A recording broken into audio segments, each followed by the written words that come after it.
I'd like to call this meeting to order as our regularly scheduled meeting for July 20th, 2015. Madam Clerk, please do the roll call. Assemblymember Honeman. Here. Assemblymember Steele. Here. Assemblymember Domboski. Present. Assemblymember Flynn. Present. Chair Trainee. Present.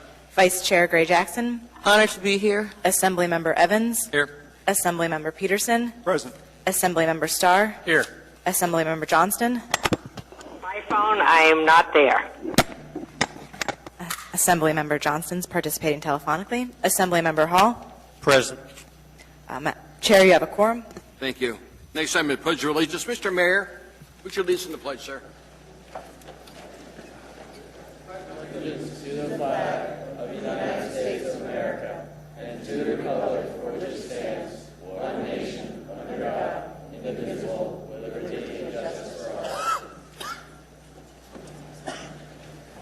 Thank you, Mr. Mayor.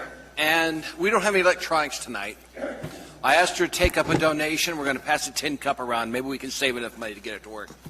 Actually, there's some electronic problem going on, so there'll be no screens working. To the listening public out there, we're not going to have anything on the screen. So we're going to do everything manual tonight. So if it takes a little longer, that's why. Next item of business is minutes of previous meetings. We have none. Mr. Mayor, you're next on the agenda, sir.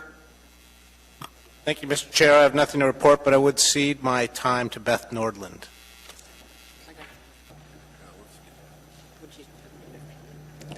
Good evening. I'm Beth Nordland, Executive Director of the Anchorage Park Foundation. And this is the evening where we come and present to you the Youth Employment in Park teens, and they get to tell you some of their favorite projects. If you want to take a look at the poster that we've distributed, it is called We Reflect Anchorage. And the reason is we have 9 high schools represented in the audience, 13 languages spoken in our program, including Arabic and Nepali and Tagalog. We have a variety of ethnic origins and genders here that you can take a look at, but a lot of diversity in the Youth Employment in Parks program. You can find out a little bit about their family backgrounds, and you can see that we are employing ages 16, 17, and 18 for park projects this summer. It's a 10-week program. We start out with a training week. This year we did a training in Turnagain at Balto Sepulveda Park, building a little trail, little faux Iditarod trail in Balto Sepulveda. And then we do 8 weeks of work in the field, and then our final week is a mentorship week where they do job shadowing, resume workshops, and financial literacy and all kinds of panels. They meet with experts. It's a great opportunity to learn. They are coming up on their final week of work, and they are finishing off work on the Kincaid Trail to the beach this summer. We're really excited about that and what the work product looks like. If you look at the map, you'll see the dark green circles are the projects that have occurred. Hopefully there's something for everyone on this map, including they worked in Eagle River this summer at Mount Baldy, and they really enjoyed themselves there. And then the red dots are where the teens live. So you can see how many teens in the audience you represent, and represent their families, of course. If you look on the back of our poster of the We Reflect Anchorage, it just has a little something about each of the teens and something of all the logos of the sponsors. All the funding for youth employment in parks is project driven. That means we have a project we want to get done, and we get paid for that project and distribute the resources for that project that way. Many times the projects are funded by the Alaska State Legislature, but we get funding from private sources, including the Rasmussen Foundation and other funders that are interested in specific habitat improvements. They get good at trail building. They get a little bit of tree planting in. They work on erosion control. They work on riparian areas near our streams. So they learn a lot. They do education program. They have recreation opportunities, hopefully that's relevant to some of the work that they do. And generally, we find that these are really great jobs. We interview all the teens that apply, and we have a lot of community interest for the youth employment in parks jobs every year. So, and this year was no exception, and next year we're excited for a healthy recruitment system, and you are part of our recruitment system because you are the experts on knowing what's going on in the parks in your own districts and how the youth employment and parks teams are working so hard to make our parks great for Anchorage. With that, I think I'd like to ask the teens to come up and tell us their name and their district and also what their favorite project was. So can we have the first row? Yes. Could we have them also tell us what high school they go to?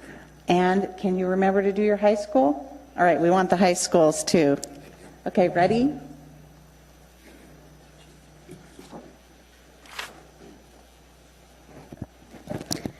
Okay, so my name is Isabel Aspilcueta. I actually live in District 6, but I go to West High School. My favorite project was actually Kincaid because there was a lot of people that say thank you, and it actually feels really good to work hard and know that you're doing a good job. Thank you. My name is Anthony Cole. I live in District 3, but I go to East.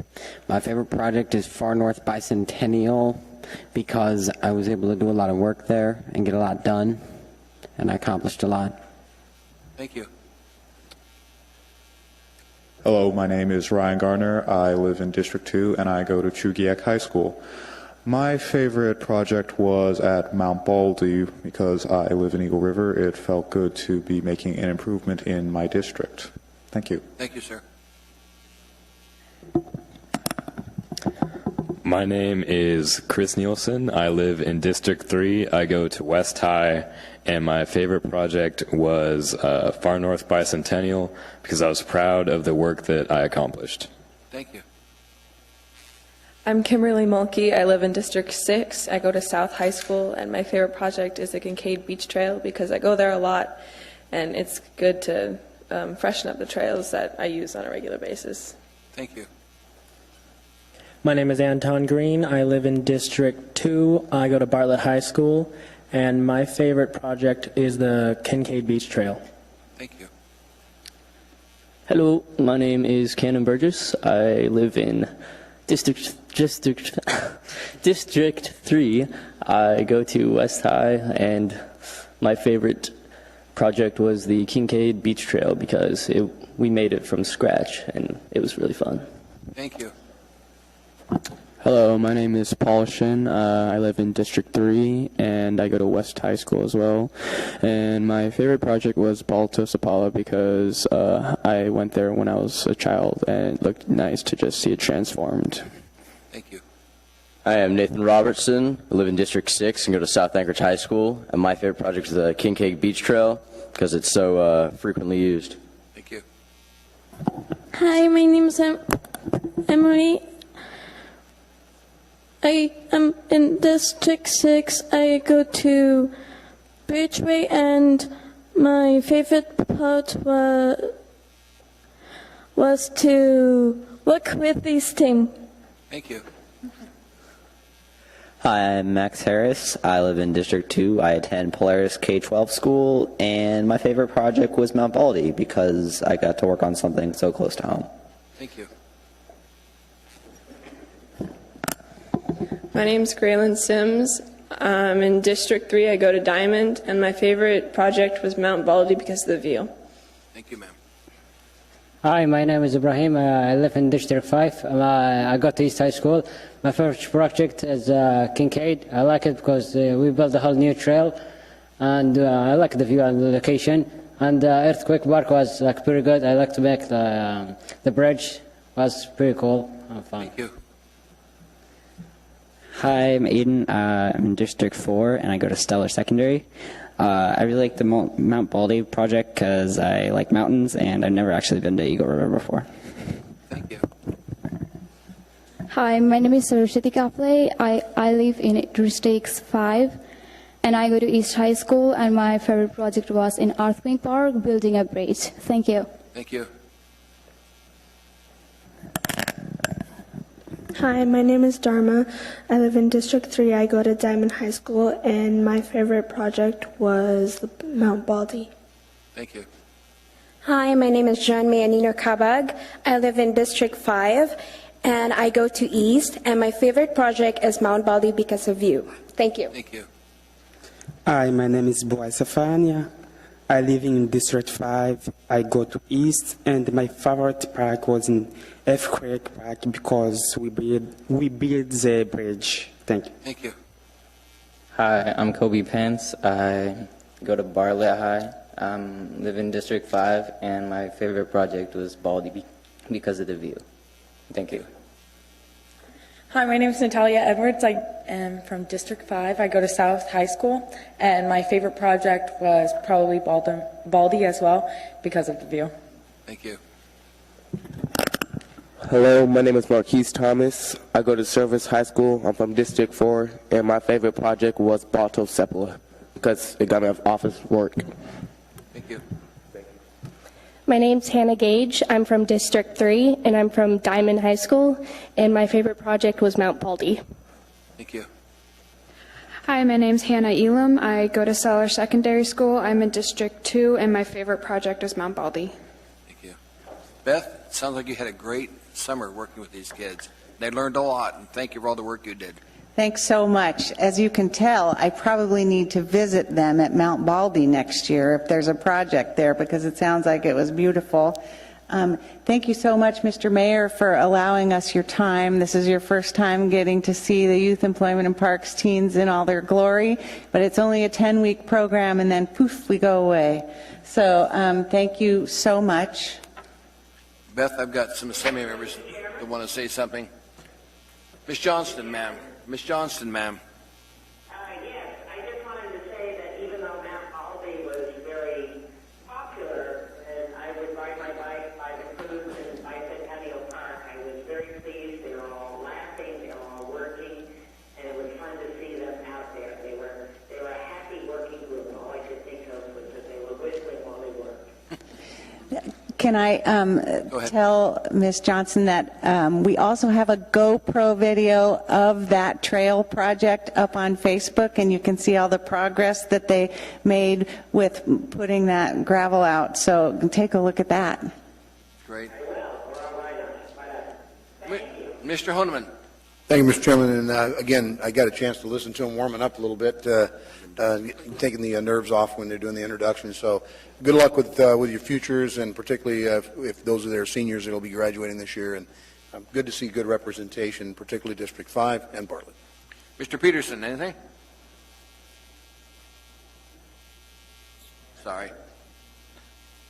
Mr. Steele. Thank you, Mr. Chairman. I always like to see you bring these folks around, and it's a great relationship that we've got between the foundation and the city, and they do some great work. The work you do will live on beyond you. I have to go see the trail down to the beach here and see how that came out, and the Balto Sepulveda. That's that trail as well. So, thank you all. Mr. Bowski. Thank you, Mr. Chair. Beth, I am so excited. We have Eagle River representation this time. It's very exciting to not only have youth from Eagle River and Chugiak that were volunteering, but people from Anchorage, kids from Anchorage. One gentleman spoke and he said he had never been out there. And, we're not a foreign land. We really do have some awesome trails out there, and we have some it's a great community. So now that you've been introduced to Baldy, now you're going to have to go out to the Eagle River Nature Center, because we have a wicked trail out there that connects all the way to Girdwood. Mr. Flynn? Mr. Gray Jackson? Thank you, Mr. Chairman. I just want to thank all the young people who spent their summer making our city look beautiful, and I think that you deserve a hand.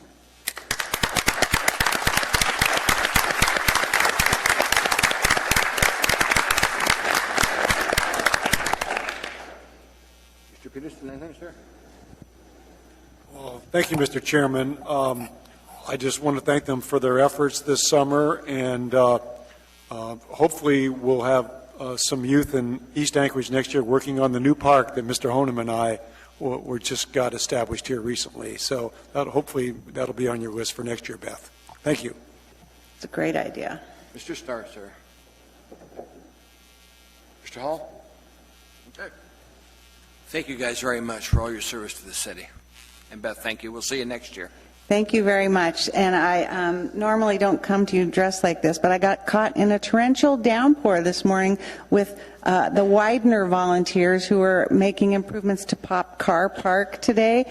If you get a chance to drive by Tudor and Arctic, you will see the difference from the road. It's gorgeous. So we'll keep in touch with all the rest of our park improvements for the summer, and thank you very much. Thank you, Mr. Mayor. And Beth, if we have some projects we'd like to get to you, I'll send you an email. I do Please have this little Camel Creek Park on the other side that I really want you guys next summer to work on. This is the time that we want to line up the kind of work projects that Youth Employment and Parks teens could work on. So building trails, as you can tell, they also built a bridge this summer, and they work on the trail tread. They are doing switchbacks at the Kincaid Trail to the beach, which is even going to include stairs. So, and they did a retaining wall at the Kincaid Trail to the beach too. So some of the work is pretty technical. We've got pros on the ground. So Again, thank you, Beth. thank you. And to all of you guys, thank you very much for your service to the city. Moving on down. Anything else, Mr. Mayor? Chair? Assembly Chair's report. I want to thank those that were here Friday for our confirmation hearings. Amy? I'm sorry, I had a question for the administration under their report. We're going to have to do this manually, so scream out. Okay. Thank you, Mr. Mr. Chair. Through the chair, Mr. Abbott, am I to assume that you're now taking over as city manager? Thank you. I'm following up on an email that I sent on July 23rd to the then acting municipal manager asking for provided details of the most recently publicized Safe Harbor Inn project, the funding, the source of funding, and the mechanism by which that funding is being transferred to rural cap. Do we have a status update on that information for the Assembly? The response to your request is being generated by the administration now and should be delivered to the Assembly shortly. Thank you. Thank you, Mr. Chair. Thank you, ma'am. Ms. Gray Jackson? Thank you, Mr. Chairman. Since it's under the mayor's report, I just wanted to say thank you very much, Mr. Mayor, for the transition report. I don't know if anybody else has seen it online, but I was really, really happy the fact that it's, number one, only 34 pages, easy to read, beautifully done. Some of the suggestions you've already made, and I look forward to seeing more of the suggestions as we move on into your leadership. Thank you, Mr. Chairman. Thank you, ma'am. Like I said before, Assembly Chair's report, just want to thank everybody that took part in the confirmation hearings that could get there. Some couldn't get there, and I understand that, but thanks for those that had the time. Because we're going to be working with these people for a long period of time. It gives us a good sense on who they are, what they're doing here, and how we can work with them. Going down to committee reports, I'll start with you, Mr. Hall. No report, but my compliments to the mayor on the safe harbor. We have no idea how many lives that will affect and how many lives it might save. Great project. Good decision, Mr. Mayor. Mr. Starr, sir. No report. Mr. Peterson, sir. Thank you, Mr. Chairman. No report this evening. Mr. Evans, sir. No report. Ms. Gray Jackson. Thank you, Mr. Chairman. I have two reports. The first report is on the Budget and Finance Committee. We met on July 16th, and the Treasurer provided us an update on revenues. He reported that all departments' revenue stream is positive, with the exception of police. There's a slight negative. But he also projected that the end-of-the-year revenues are $2.7 million positive, and this includes all 100 fund revenues, development services, and unrealized gains and losses on investments. The OMB director reported that they're in the process of comparing budgets to actual, and they're going to provide us a thorough report at our next Budget and Finance Committee meeting. OMB is also going to provide the Assembly with an update on the 2016 operating and capital budget schedule. At our next meeting, we're going to receive input on the fire sprinkler exemption from the home builders. We invited them to come in and get their view on that exemption. And this fall, the committee is also going to review the continue the review of the nonprofit exemptions, but we're going to have all the stakeholders at the table this time around. Our next meeting is August 20th from 12 to 1 in the Assembly Conference Room, room 155. Next, the SAP Review Committee. We met on July 16th, right after the Budget and Finance Committee, and the first thing that I did was review the mission statement with the committee and everybody that was in the audience. And just for those who don't know, our committee is going to meet monthly, and the purpose is to review the SAP implementation progress with the SAP Executive Steering Committee. And the committee is also going to review any proposed funding requests and any contracts before they're submitted to the Assembly for approval. The Executive Steering Committee Chair provided us with a presentation that showed the major accomplishments within the last 2 months, current status, 30 days projection, contractor staffing summary, and program spending to date. As of July 14th, the budget summary follows. The total budget is I'm going to read these numbers because it's right to the cent. The budget total is $49,178,961.04.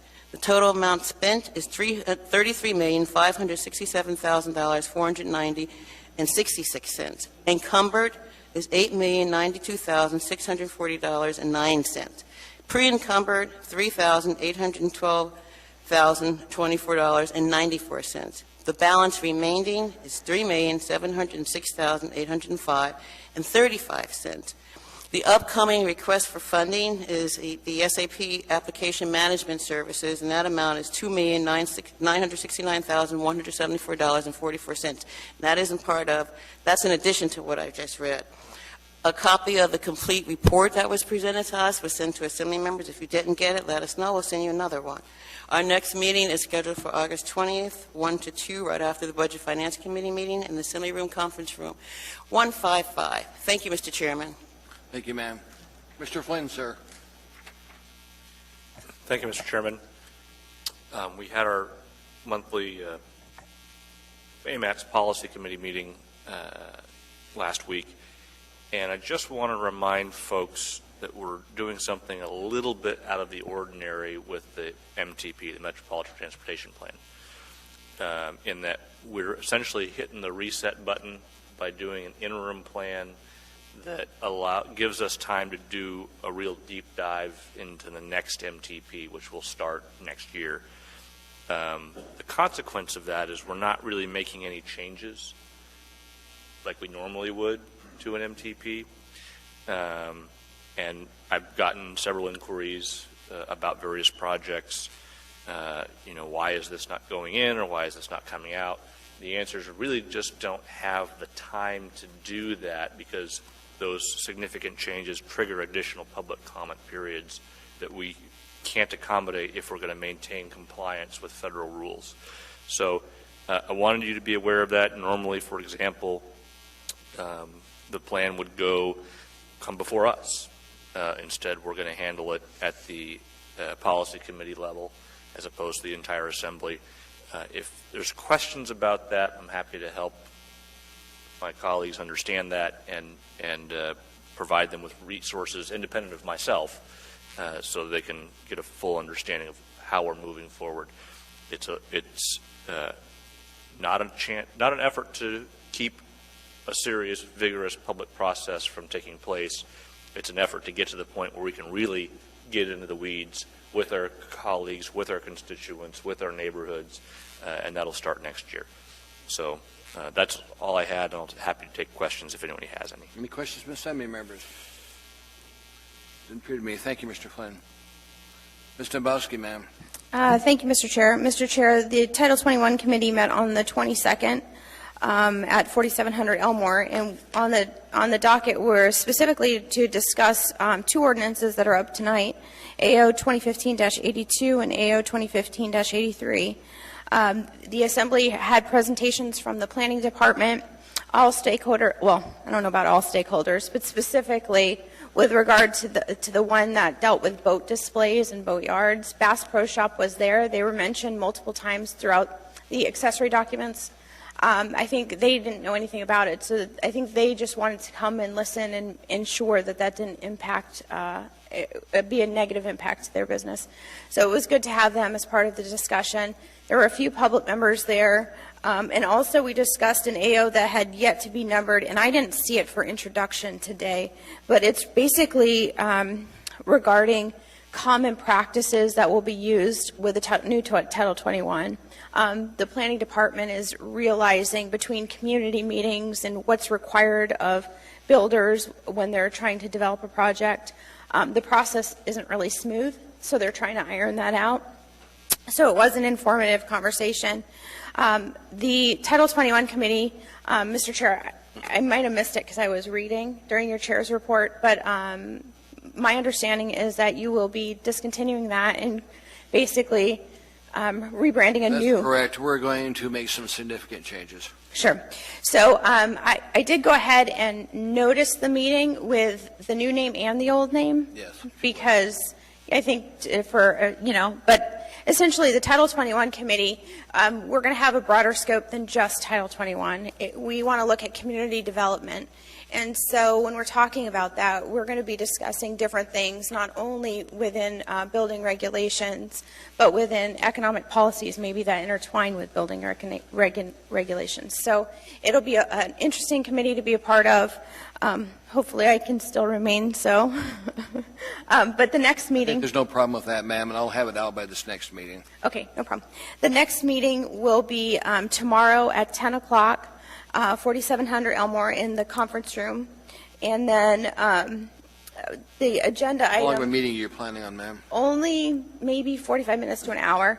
I think we publicly noticed it for an hour, but I don't think it'll take that long because I know the AEDC luncheon is tomorrow. So the intent for tomorrow's committee meeting is to have the committee members, number one, talk about a mission statement for the new committee.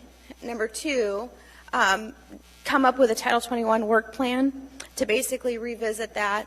And then also we wanted an update from the department on the potential or where we're at with land use relating to marijuana, which the marijuana subcommittee actually got a great preview of that from Erica last week. So I think some of us sit on both committees, so we're a little bit ahead of the game there. And then last, we want an update from the department as far as planning and zoning's timetable for the land use plan map. That will be instrumental in not only dictating where potential marijuana or industrial growth or those types of things happen in our community, but it will be very helpful for us to plan for the future as far as zoning and land use goes. And that is that for that. The other thing I'll mention, I don't see any fire department related things tonight, so I don't think I have a disclosure to make, but I think next meeting, the Board of Ethics, I asked for a formal opinion and some guidance, basically how to deal with some of these disclosures. We've talked about them many times. They have issued a formal opinion, and I wanted to incorporate that in the record. So I'm going to send out to all the Assembly members. Perfect. So I think next meeting we'll do we'll talk with our Assembly Council and come up with a good, robust way to kind of finish that one. Obviously, I still make disclosures on all items that are close to home, meaning something that directly relates to my husband or his employment. But on paper clips and staples, I don't really think it's really necessary. Well, thanks for pursuing this as hard as you have been, because it's something we need to deal with. I appreciate the Ethics Board giving us their decision on it. Yeah, it was good. It was good information that they brought forward, and I think it'll help. It'll help us and help bring the some public. clarity. Yeah. So as far as it, that's it. I think for me for tonight. Thank you, ma'am. Mr. Steele, sir. Thank you, Mr. Chairman. We We have an enterprise committee on the 13th of next month of August, and it's just going to be an hour, and we're going to hear from MLNP and the port. So updates on their projects. Mr. Honeman, sir. Thank you, Mr. Chairman. Several things. To cover the Public Safety Committee meeting, we had a fairly good conversation at the last meeting in July, last Wednesday. We will have August meeting. We'll actually have a fairly busy agenda as well, August 19th at noon at the Assembly Conference Room. Should be discussing the 2 new marijuana ordinances that were introduced last meeting with Mr. Hall and Ms. Domboski. Also, the massage parlor ordinance is on the agenda tonight for introducing. But with the clerk's office review and research, they found some ordinances, some information that we might want to incorporate in our ordinance in the future, and like to get some input from the industry folks as well as some discussion about that. And fourth, being the mom and pop liquor store in Mr. Steele's and Mr. Hall's district, apparently there's some issues, and we think it'd be best if the proprietor come before the committee and answer some of the concerns we might be having with some information from the public. And given that, it's Wednesday the 19th, and I just responded to a poll, if you will, from the clerk's office, reference ethics and election commission, and I actually picked the 19th, not realizing. So if that's possible, I think it starts at 2 o'clock, though, and if that's the case, it would not interfere, but the 12th might also be a good alternative. So, thank you, Mr. Honeman. Thank you. Mr. Chair, may I? Yes, Mr. Mouse. Mr. Honeman, just for clarification, I want to make sure you pick up, there's 4 ordinances that the Department of Law had recommended relating to marijuana. You had said 2, but I want to make sure that you... I thought that we said had 2 that were introduced. Maybe it could have been 4. There are 4. 2 of them were specifically taken from the ballot language, is my understanding, and the other 2 were bringing parity with alcohol laws. Yeah. So I want to make sure that your committee looks at all 4. Look at all 4. Yep, thank you. It's going to keep us busy as we merge towards when marijuana goes live and active everywhere. It's not right now, but it's coming. So it's going to take a lot of work from this body on it. Let's see, addendum to the agenda. If I get a motion to incorporate, I'll go over it. We only have a few Move to items. incorporate. Second. Item 9C2, a same memorandum AM 475-2015, recommendation award to Western Peterbilt for 4 transfer tractors for the municipality of Anchorage, MOA, Solid Waste Services, SWS, ITB 2015 B012, $590,964 in the purchasing department. Item 9C3 is same memorandum AM 476-2015, recommendation award to GMG General Inc. for Senate District K Road Rehabilitation Project Area 2 to the municipality of Anchorage, Public Works Department, Public Project Management and Engineering, ITB 2015 C055, $949,900 on purchasing department. Item 9C4 under semi-memorandum number AM 477-2015, proprietary professional services contract with Dr. Michael Levy, MD, to provide medical director services for the municipality of Anchorage, Anchorage Fire Department, $175,390 from the purchasing department. Item 9F7 under ordinances, resolutions for introduction. Ordinance AO 2015-59S, an ordinance amending Anchorage Municipal Code, Title 21, Land Use Planning, New Code, effective January 1, 2014, Chapter 21.04, Zoning Districts, Chapter 21.06, Dimensional Standards and Measurements, Chapter 21.07, Development and Design Standards, and other code is necessary to implement changes to floor area ratio requirements. Public hearing on this one requested is 8/11/2015. Along with it, there's an item that's 9F7A, a same memorandum AM 478/2015. That's all we have. You've got nothing. I see nothing laid on the table. Is there any objection to the inclusion of the addendum to the agenda? Should no objection, Madam Clerk, of the minutes reflect we approved the addendum to the agenda being incorporated into the agenda. I'll need a motion now on the consent agenda. Move to approve. Second. Moved to second. I'm now going to go to semi-members for a little further discussion. I was just thinking that song that come to take me away. Mr. Honeman. Nothing, sir, if someone is pulling 9A1. No, I'll just pull 9A1, just 9A1. I love construction time. Mr. Steele. Nothing, Mr. Chairman. Ms. Dembowski. 9 Bravo 4, 9 Delta 1, 9 Delta 2. Hold on, we'll catch up to you. 9 Bravo 4. 9 Delta 1, 9 Delta 2.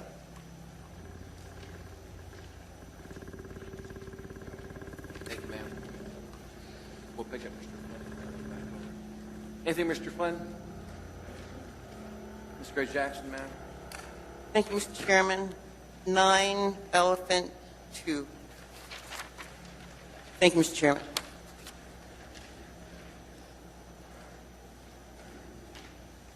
No items, Mr. Chairman. Anything? Mr. Peterson?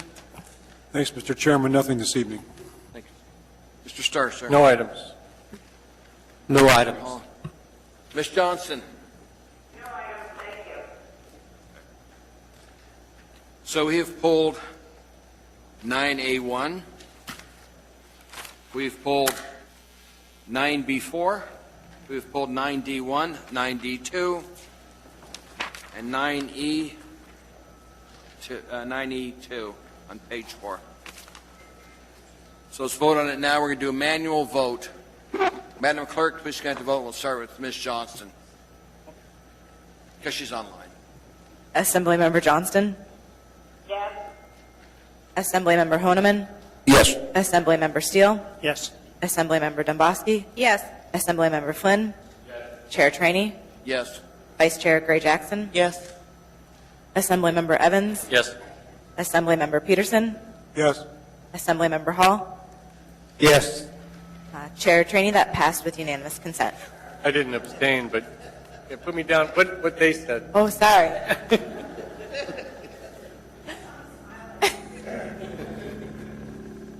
Assemblymember Starr? Yes. Now it passes with unanimous consent. And that was passed unanimously. Thank you, Madam Clerk. Sorry. Amy, it's fine. Okay, we'll now go to those items that are pulled for a little further discussion. The first one being 9A1, Resolution Error 2015-233, a resolution of the Anchorage Municipal Assembly recognizing Delbert Dale Smith for his many years of service promoting public safety in Anchorage and the state of Alaska. If I get a motion to approve? Move to approve. Second. Moved and seconded. Ask unanimous. Ms. Johnston?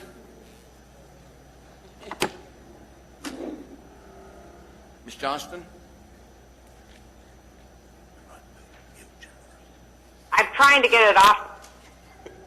Now you're off. Now you're back on. Yes? Good, thank you. All right. Ask unanimous consent, not seeing any objection. That is approved, Madam Clerk.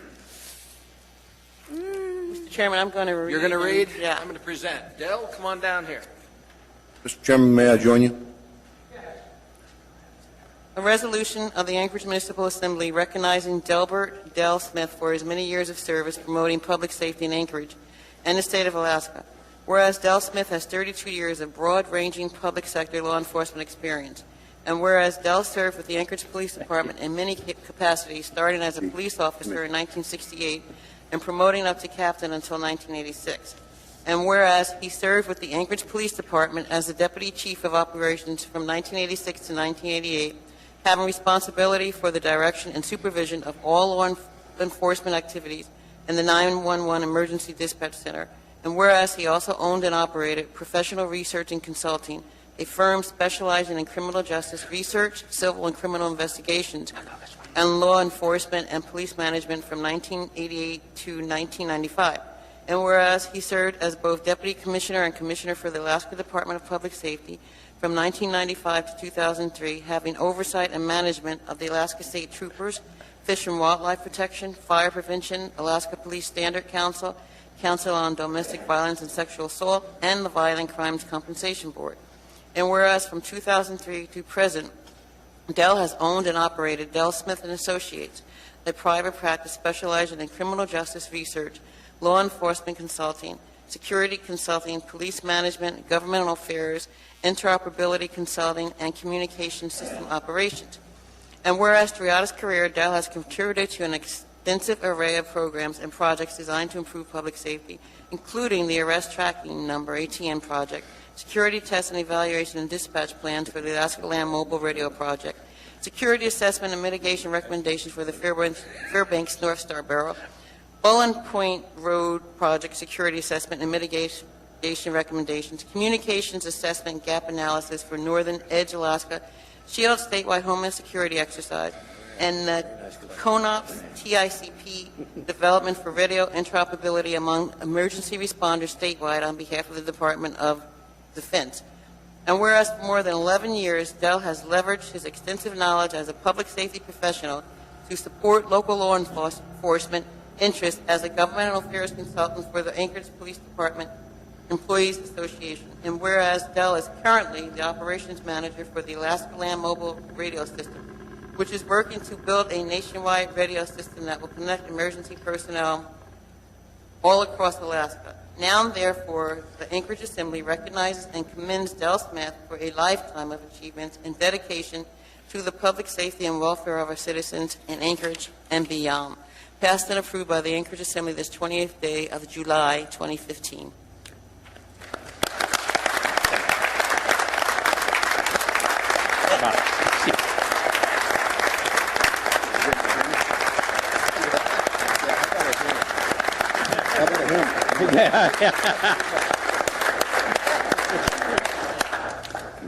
Thank you.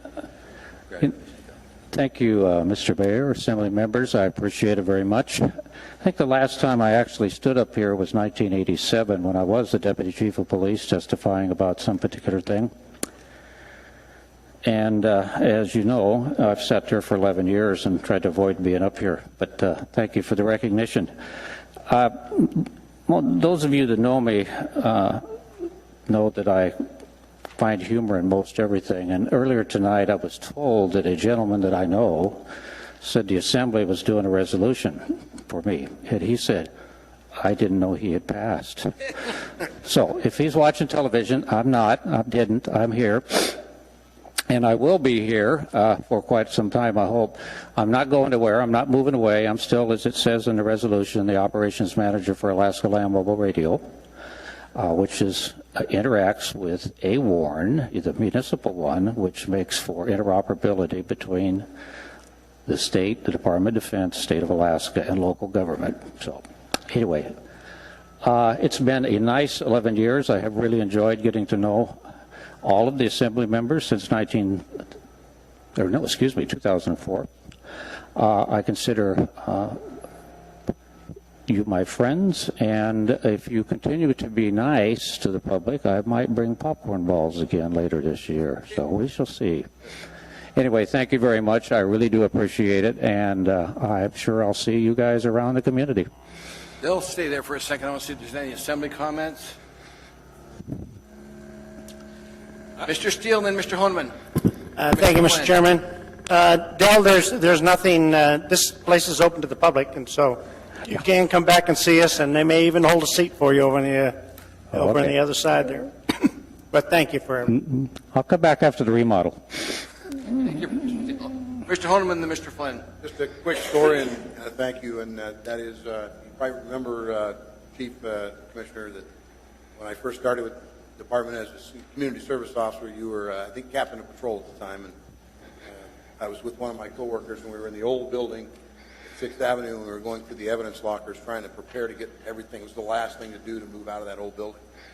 And I already happen to know the chain of command is one of those things I picked up in the military, get to know who the leaders are, and so I already knew who the man was, but my coworker didn't. And I'm standing there kind of in awe at the evidence room when he popped in to see what was going on, checking our progress. And after we were standing there, my coworker, he was standing there with the jacket on, his name tag was covered with a flap. She finally says, well, there's a lot of stuff to go. He asked what was going on. There's a lot of stuff to go through and move a bunch of this old crap maybe one of these are used, but who are you? And she reaches over and grabs his jacket, flings it shut. Keeping good humor, he took it to stride and moved on. And I was mortified. I thought we were fired. We were on probation. I thought we were just done. But I kept the job and made a career out of it myself. I just thank you for all the years that you've given this community and continue to do. Thank you, sir. And your friendship. Mr. Flynn, sir. Thank you, Mr. Chairman. Well, Commissioner Dapper Dell. Patrick and I go way back to Juneau. I just have a question, because I've seen it written down in the papers periodically, but I've never heard it confirmed from your lips. Do you, in fact, describe the life philosophy of eat, drink, and remarry? No. Just curious. Good luck. Yeah, I just wanted to say one final thing. I've had the opportunity for 11 years working for the Anchorage Police Department Employees Association, 20 years of affiliation with them as a department before that. I think Mark Bew was a patrol officer when we had him up working for Ron Oddie and I. You know, I have really enjoyed working for APDEA and by extension coming here. I think Everett had told me when he asked me if I would be the governmental affairs consultant. I don't like the term lobbyist.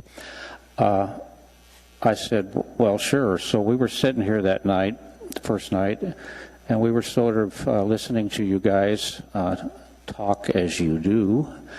And I leaned over to him and I said, this is going to cost you more than I told you. Anyway, it's been a good run. Thank you very much. Appreciate it. Mr. Chair? Yes, ma'am. I just want to know, so what about the popcorn balls? Yes, ma'am. I'll be around at Christmas. Sounds good. Some things never change, Dell. Yeah, that's true. Thanks for all your service. You're welcome. Appreciate it.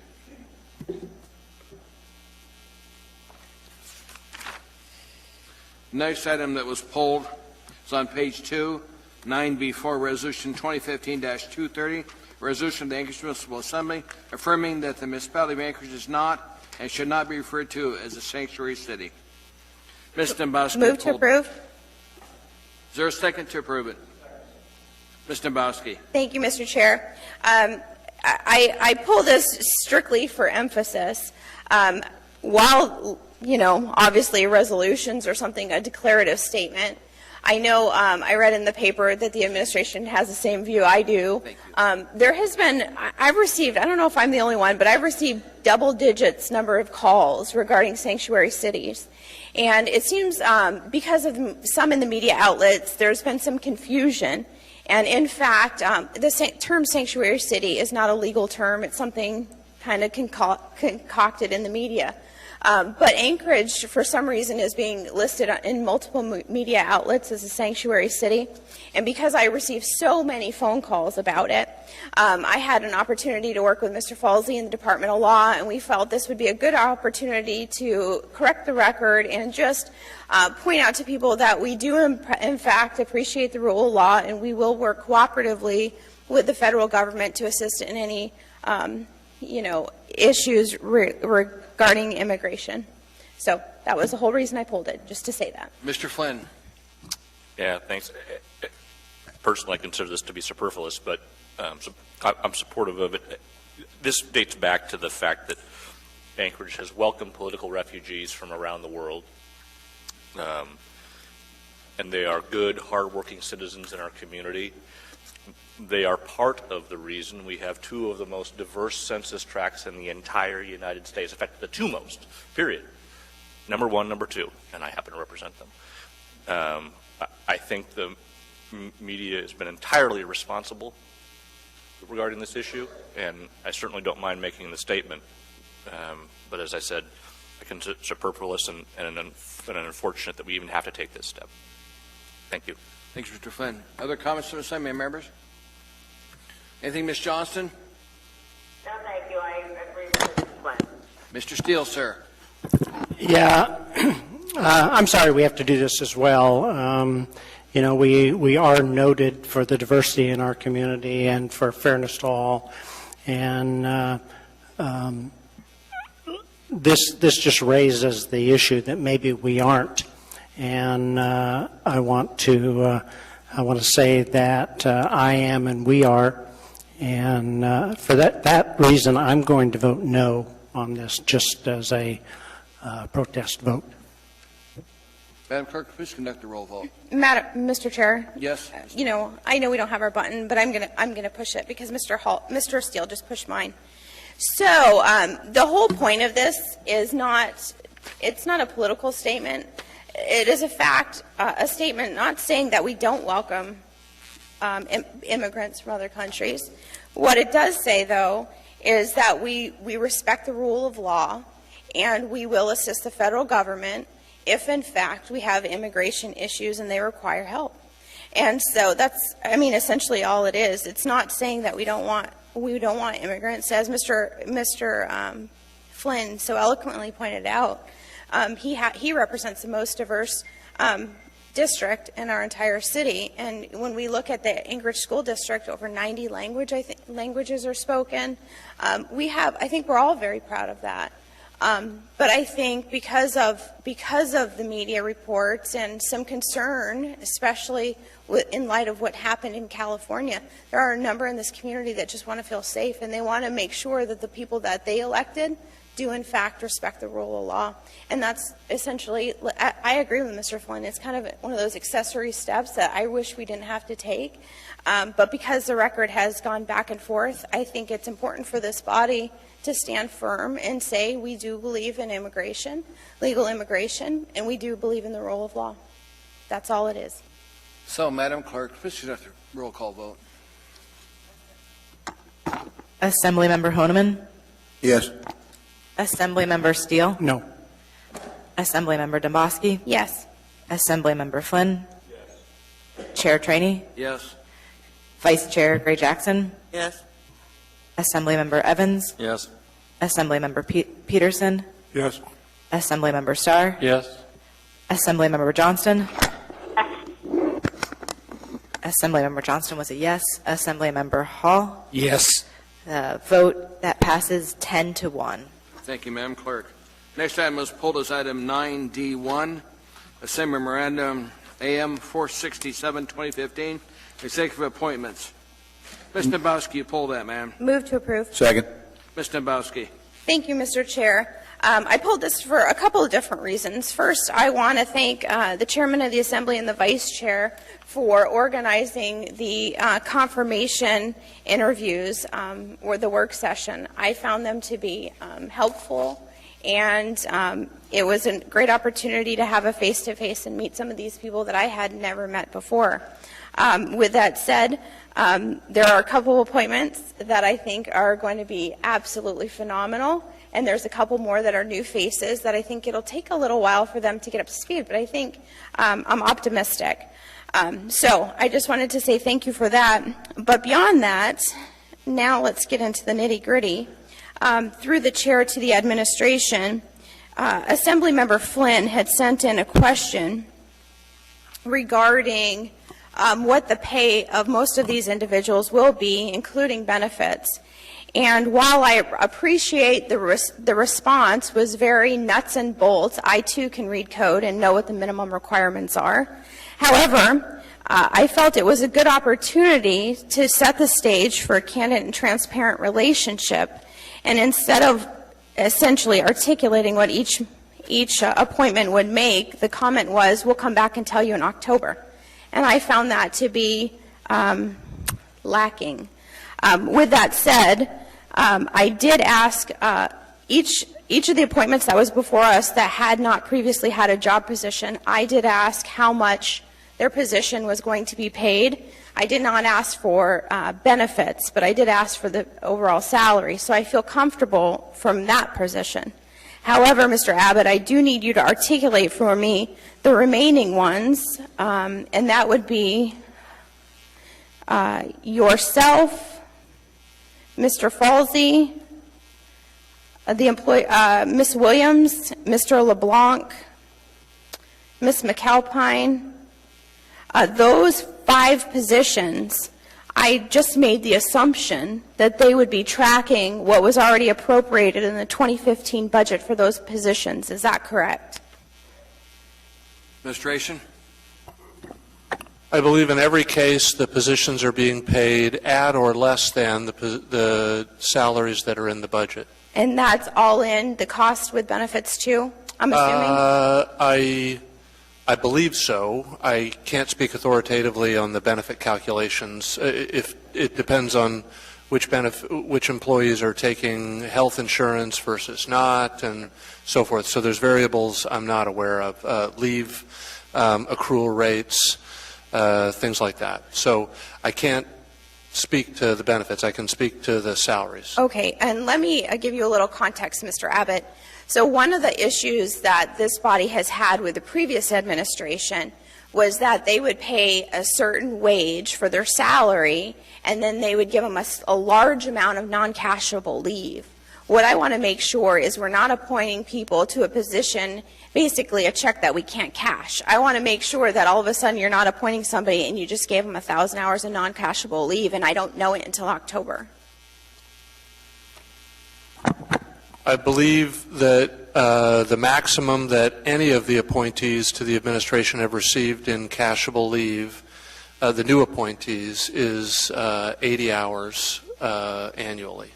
Okay, and that's 80 hours cashable leave. What about non-cashable? Okay, so 80 hours of non-cashable leave. Right, in addition to their whatever the accrual rate that they'd be earning as a regular municipal employee. I appreciate that. And finally, my last question is I would like the administration to go on the record and tell me whether or not, I'm assuming I know the answer, but I don't have the spreadsheet in front of me, so I don't know, but all the positions that are being appointed today currently can be funded with the current 2015 budget. That's correct. Thank you very much. Any other questions for Assembly members before we vote on this? Mr. Starr. I missed that day in school, but typically we also approve the organizational structure of the executive branch at some time. So did I miss that? Has it been presented formally to be on the record, or when will that come? Do you mean Mr. Chairman? Org chart.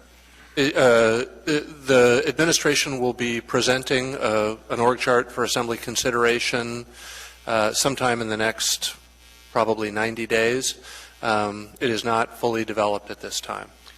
The reason I bring that up is, for example, the Economic and Community Development Executive Director. That position isn't staffed under the old administration. Certainly have the flexibility to do it on an interim basis, but again, as it relates somewhat to Ms. Dembowski's question, is that isn't a position that we currently have funded because it wasn't part of the original organizational structure under the Sullivan administration.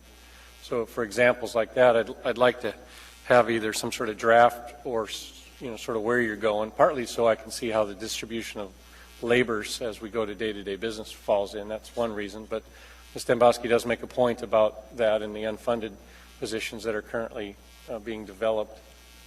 As long as they're sort of rearranged in numbers is fine. If we're going to add significant executive staff, we could have a budgetary issue towards the end. So I don't know, do we have a mandate by code to get that organizational structure to us within this period of time?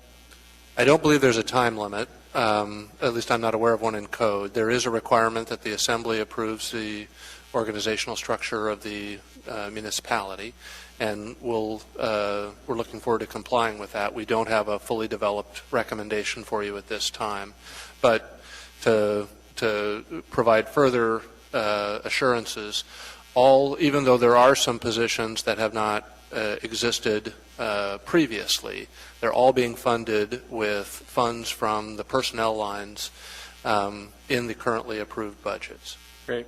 Yeah, 90 days may be challenging, although it does tie in nicely with a budget building process as well. So I'm yeah, and that's why I was suggesting that. You'll certainly see the organizational structure in the 2016 budget proposal. Great.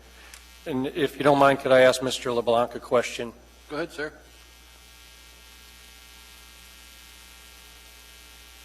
Nice to see you again, Mr. LeBlanc, in a different situation.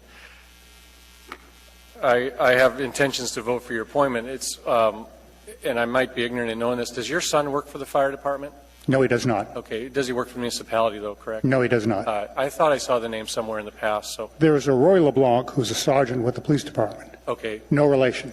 Fantastic. Just great last name. Didn't want you to have to supervise some siblings. So I think it's kind of like Smith. It appears everywhere, doesn't it? Your last name? The English translation is the White, so it's a very, very common name. Great. Thank you very much for the answer. Thank you, Dennis, for coming up. Anything else, Bill? Mr. Chair? Questions? Yes. I know he's on his way back, but I would just like to thank Chief LeBlanc for reaching out after the work session to the Chugach Volunteer Fire Department. I think that was a demonstrated effort of goodwill, and I truly appreciate it. Ms. Johnson, any questions, ma'am? No, thank you. Okay. Madam Clerk, please conduct a roll call vote. Assemblymember Honeman. Yes. Assemblymember Steele. Yes. Assemblymember Domboski. Yes. Assemblymember Flynn. Yes. Chair Trainee. Yes. Vice Chair Gray Jackson. Yes. Assemblymember Evans. Yes. Assemblymember Peterson. Yes. Assemblymember Starr. Yes. Assemblymember Johnston. Assemblymember Johnston was a yes. Assemblymember Hall. Yes. Passes in unanimous consent. Thank you, Madam Clerk. Now you guys have to go to work. Now with the city. Next item that was pulled is item 9D2, a same memorandum, AM 468-2015, Executive Director of the Anchorage Community Development Authority. You pulled that, Ms. Dembowski. Move to approve. Second. Ms. Dembowski. Thank you, Mr. Chair. I don't believe Mr. Halcro's here. I don't see him here. I just had a couple questions, which ironically I should know the answer to, but I just don't. When I was looking at his resume under education, it lists 2 universities. Can you tell me, through the chair to the administration, what his degrees are in? I'm curious. I just don't know.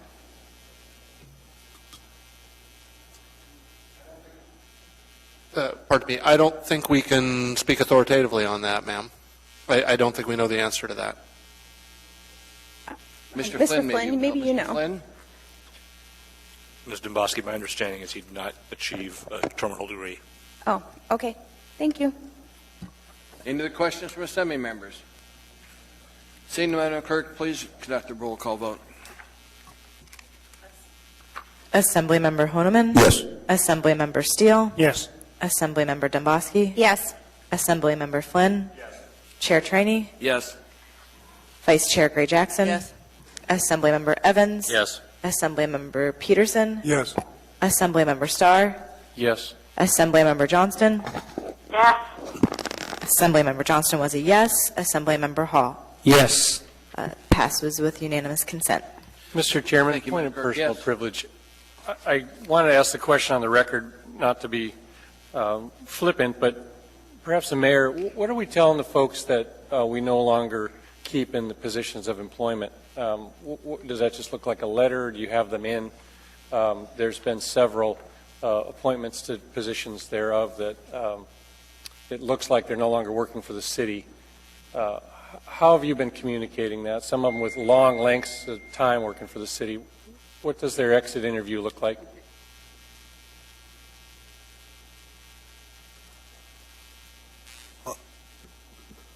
I'm happy to discuss personnel matters confidentially. That's fair enough. I agree with that. I just, rather it be more than just a letter. If there's some overlap where the assembly needs to get involved with acknowledgments, we oftentimes do them. And so the idea that they just kind of go away silently wouldn't be what I would want to have happen. So I asked the question for several different purposes. One is that it doesn't slip through the cracks, and then there's oftentimes where we've interfaced with these folks, myself, for 8 or 9 years, and I just, if it's a matter of saying goodbye and thanks, perfect.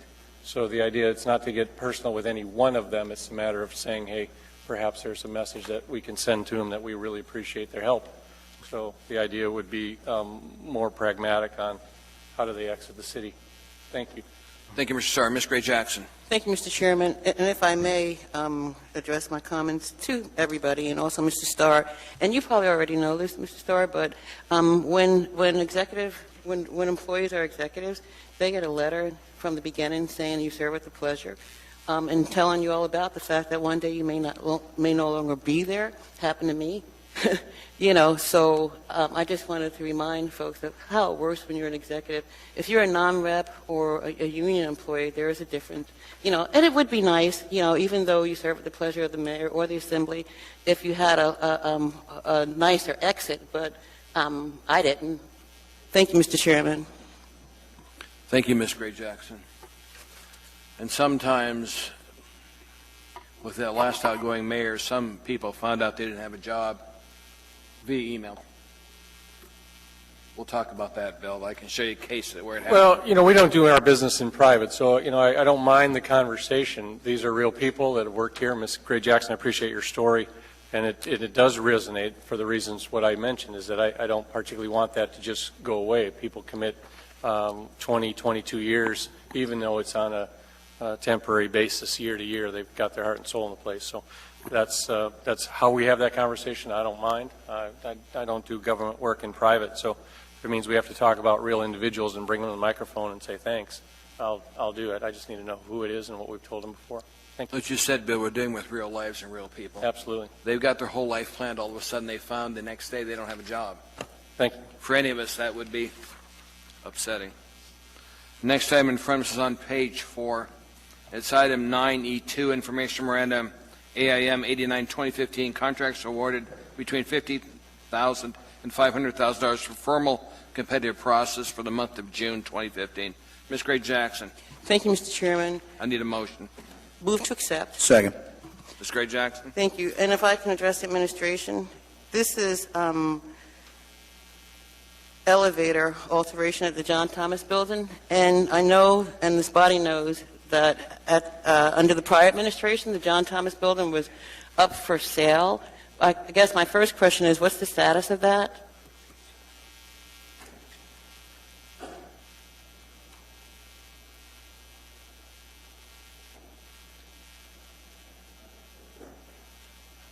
Sorry, Mr. Chairman, I was looking for Ms. Oswald.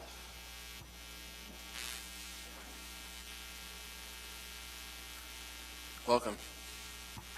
Hi, through the chair, Tammy Oswald. We are scheduled to close, I think, August 11th. If I can follow up, Mr. Chairman? Go ahead, ma'am. So is repair an elevator part of the deal? The repairs are part of the deal, yes. Okay, I just needed to know that. Thank you. Thank you, Mr. Chairman. Other questions on this item from Assembly members? Seeing none, Madam Clerk, please conduct the vote on this item. Assemblymember Honeman? Yes. Assemblymember Steele? Yes. Assemblymember Domboski? Yes. Assemblymember Flynn? Yes. Chair Trainey? Yes. Vice Chair Gray Jackson? Yes. Assemblymember Evans? Yes. Assemblymember Peterson? Yes. Assemblymember Starr? Yes. Assemblymember Johnston? Assemblymember Johnston was a yes. Assemblymember Hall? Yes. That passes 11-0. Thank you. Next item, and that completes our consent agenda. Next item is item 11A, notice of reconsideration. Assembly Memorandum AM 452, 2015A. Notice of reconsideration was given by Ms. Gray Jackson, seconded by Mr. Peterson. Ms. Gray Jackson. Thank you, Mr. Chairman. Move to reconsider AM 452, 2015A. And that was seconded. Go ahead. If I may, Mr. Chairman? Go ahead, ma'am. The Assembly, we need to reconsider this item because the notice of public hearing for appeal discussed in this AM, it should have been considered as a conditional use application. To further inform the body, on May 26, 2015, the Assembly changed the municipal code to allow for an applicant or others to appeal to the Assembly regarding the planning director's decision regarding an administrative site plan review for a restaurant or eating place to sell wine and beer on the premise. However, such an appeal is considered to be a conditional use application for a use involving the sale of alcoholic beverages, and it's required to be processed according to AMC 2150-160. And for further reference, you can look at the actual ordinance that made this change. It's 2015-57. So right now, it's my understanding that this appeal is being considered as a conditional use application for the applicant, and it's going to be processed according to AMC 2150-160, and it'll be back before the Assembly at its regular meeting on August 25th. Therefore, Mr. Chairman, I urge a yes vote to reconsider this item. Other comments from Assembly members? Madam, Mr. Flynn. Just so I'm clear here, I presume that we're then supposed to vote no on the Assembly memorandum, and then we therefore await the application, or is there some other step that you wish for us to take? If I may, Mr. Chairman? Jackson. Mr. Flynn, once we vote to reconsider this, then I'm going to make another motion. Would you like for me to tell you what the motion is going to I'd be be? delighted to get a preview. Okay, Mr. Chairman, Mr. Flynn, the motion is going to be to postpone the A&M indefinitely, once it's back on the floor. Thank you. Thank you, Mr. Flynn. Thank you, Mr. Chairman. Thank you, ma'am. Madam Clerk, please conduct the vote. Assemblymember Honeman? Yes. Assemblymember Steele? Yes. Assemblymember Domboski? Yes. Assemblymember Flynn? Yes. Chair Trainee? Yes. Vice Chair Gray Jackson? Yes. Assemblymember Evans? Yes. Assemblymember Peterson? Yes. Assemblymember Starr? Yes. Assemblymember Johnston? Yes. Assemblymember Johnston was a yes. Assemblymember Hall? Yes. 11-0. That item is reconsidered. Mr. Chairman, Ms. Gray Jackson. move to postpone indefinitely Second. AM 452 to 2015A. Second. Moving to second, to postpone indefinitely. Anything else you want to add to that? No, thank you, Mr. Chairman. Madam Clerk, please conduct the vote. I have a question. Go ahead. Does the applicant understand what we're doing? Has they been consulted on the process a little bit? Because I see the blending of the site plan review, the administrative or the short plat and the site plan review process is significantly different than a conditional use application. So does the applicant I know? think we'll get an answer for you. Mr. Abbott? Thank you, Mr. Chairman. Mr. Starr, yes, the applicant's representative is well aware of the process steps that we're following this evening. So the time frame for appeal of the site plan review then is essentially waived, or I would assume that there is a particular time frame that after the previous director said no to the site plan review, or the administrative site plan review, there's X amount of time to say, well, wait a minute. I would assume, based on what's happened so far, that we're probably outside of that opportunity. So we're not going to deny the appeal because he's outside the time frame. The notice of appeal has already been filed, and we believe it has been filed timely. Appeal of the site plan review denial, or appeal based on what Ms. Gray Jackson's inferred, that it now come back to us as a conditional use? Both. So we'll have to hear both, and we'll have to understand the reason for the denial of the site plan review, as well as then the application of this conditional use will be considered separately? It'll be up to the Assembly to decide the process you want to use. The administration will be prepared to present the case and the justification for the administrative denial. I would just, that's my point on being clear with what the applicant's required to do. If he's here to defend or to argue the basis of the site plan review and the denial thereof, and then he's going to make his case for a successful petition for a conditional use, I see those as two matters.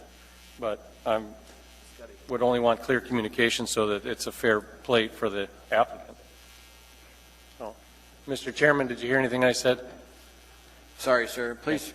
I was talking about something else. What's the date that we're anticipating here? The 25th of August. My comments were that the administrative site plan denial is different than the conversation we're going to have for the conditional use. So as long as the applicant's aware of that, I would hope we have some sort of mechanism. But you're not then proposing this three-member body that hears it all, are you? No. It's going to come in front of the Assembly entirely? Come in front of the whole body. Okay, well, I would like to see due matters discussed. I'd like to see the reason and the rationale why the site plan was denied. The administrative site plan review is a prerogative that he has. He can go to the entire Planning and Zoning Commission for a site plan review, but he chose to go administratively. That was denied. And then now, if Ms. Gray Jackson's inference is right. Okay. Erica, can you shed some light on this? And Ms. Gray Jackson? Mr. Chair, Yes, sir. I can add a little bit.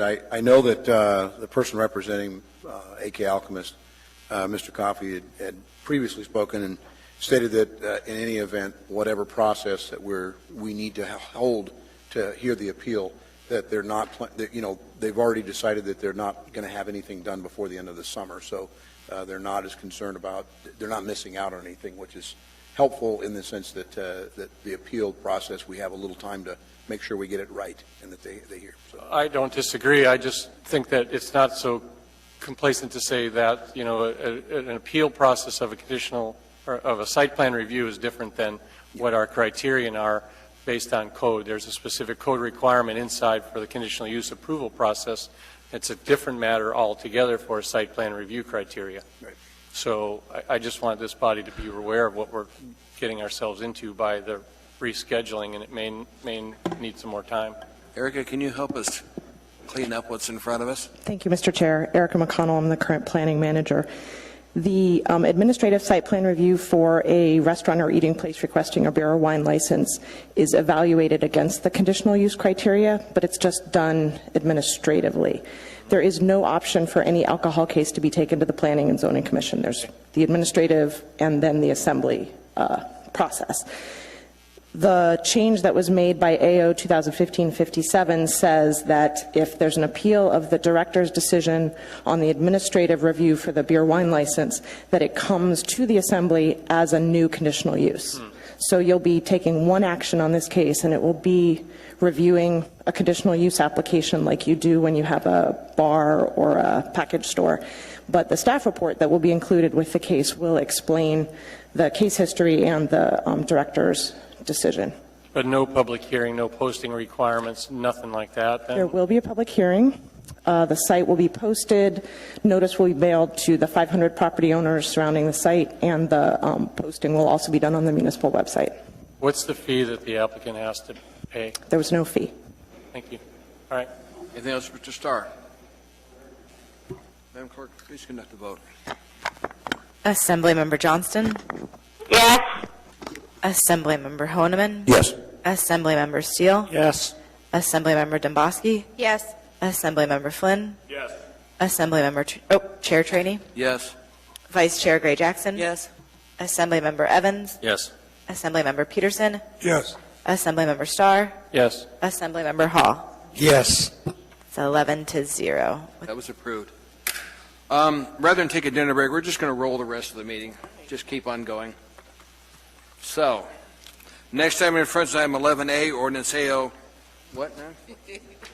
Item 14A, ordinance AO 2015-78, an ordinance of the Anchorage Municipal Assembly directing the municipal clerk to discontinue enforcement of ordinances specific to massage practitioner licensing. Public hearing on this item is now open. Anybody wish to testify, please come forward. State your name clearly for the record and spell your last name if you would, please. Hearing and saying no in public testimony is closed. Those who wish the body. Move to approve. Second. Discussion from assembly members. Mr. Honeman, did you have something? I know that we're going to be bringing up the information from the clerk's office at the next Public Safety Committee meeting, and I look forward to having a robust discussion and exploring out things to make this a better process for both accountability and enforcement for licenses. You want to tell us why we have to do this by any chance? Jamie, would you tell us why we need to do this?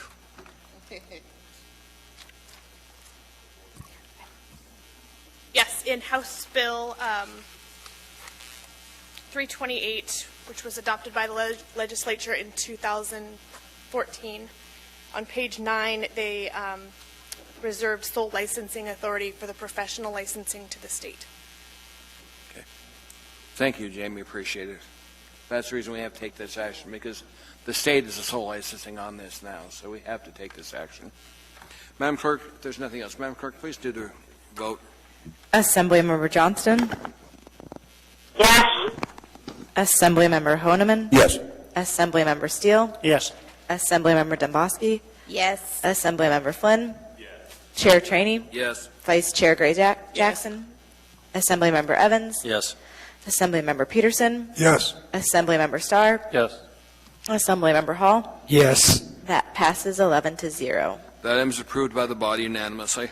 Next item in front is item 14B, ordinance AO 2015-79, an ordinance authorizing the acquisitions of lot 10 through 16, block 10, Merrillfield subdivision, accepting when tendered $2,430,000 from the Federal Aviation Administration. Waive reading. Thank you. Public hearing on this item is now open. Anybody wishing to testify, please come forward. State your name clearly for the record and spell your last name if you would, please. Hearing and seeing no one, public testimony is closed. What's the wish of the body? Move to approve. Second. Moved in second. Is there any discussion from assembly members? I have a question. Mr. Starr, sir. There's $300,000 in closing costs on the table. Seems kind of a lot of money. What would we be reserving for that?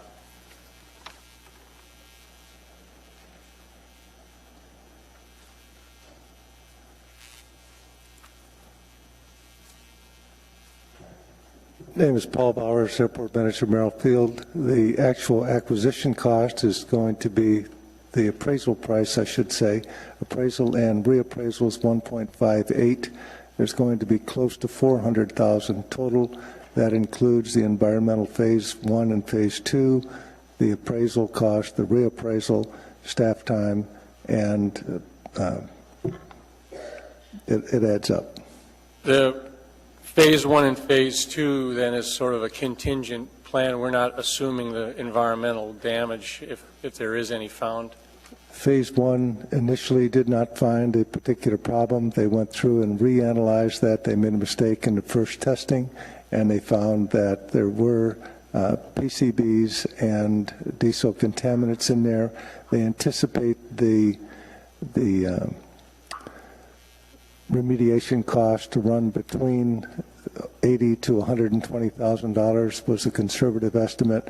The likelihood is it'll be $50,000 to $80,000, and that if the area were completely environmentally clean, that would have been added to the sale price. The actual appraised value reflects that potential contamination. Is it intention to put the market onto lease rates or just kind of keep it as some sort of municipal asset? I guess that qualifies myself. I develop property around the airport. I want to know perhaps long-term goals that you have for the land. If it's used for aviation purpose, that would reflect the aviation rate on field, and that certainly is the market rate. Great. Thank you. You're welcome. Other comments, Mr. Mayor? Mr. Flynn, sir. We're doing dig and haul on the PCBs and the hydrocarbon contaminants or remediation in place? I'm sorry. Are we doing dig and haul on the contaminated soils? I'm not sure what we're going to do with it. It certainly is going to be remediated, and I don't know what the final disposition of that will be. Keep us up to date, because that matters to my neighborhood. Other comments from Assembly members?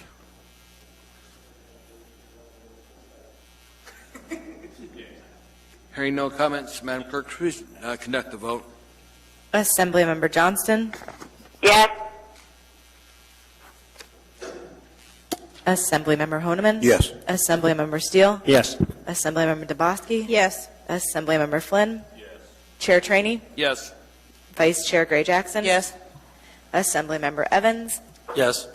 Assemblymember Peterson? Yes. Assemblymember Starr? Yes. Assemblymember Hall? Yes. That passes 11-0. That is approved by the body. Next item in front of us, item 14C. Mr. Evans, what's your intention to take action on this item? Yes, Mr. I'd like to postpone action on this item, continue it to our next meeting, August 11th, at which time we'll have Mr. Hall and Ms. Dombowski's Title 21 ordinance also. We're working diligently to try to reconcile some of the differences between them, and hopefully we can have a more coherent package for you at that next meeting. Thank you, sir. I've got to open the public hearing. I've got to open the public hearing this item, but he's suggesting just wait till August 11th when it comes up with the other stuff dealing with this, and then testify then. So what I'm going to do is now open the public testimony on AO 2015-76, an ordinance of the Anchorage Municipal Assembly amending Anchorage Municipal Code Title 21, new code effective 1 January 2014, Section 20.04.020. Waive reading. Thank you. Public hearing on this item is now open. Anybody wishing to testify, please come forward, state your name clearly for the record, and spell your last name. Seeing here, no one. Mr. Evans? Move to postpone, continue public hearing and postpone action on this item to our meeting of August 11th. Second. Madam Clerk, please conduct the vote. Assemblymember Johnston? Did we lose her? Assemblymember Johnston?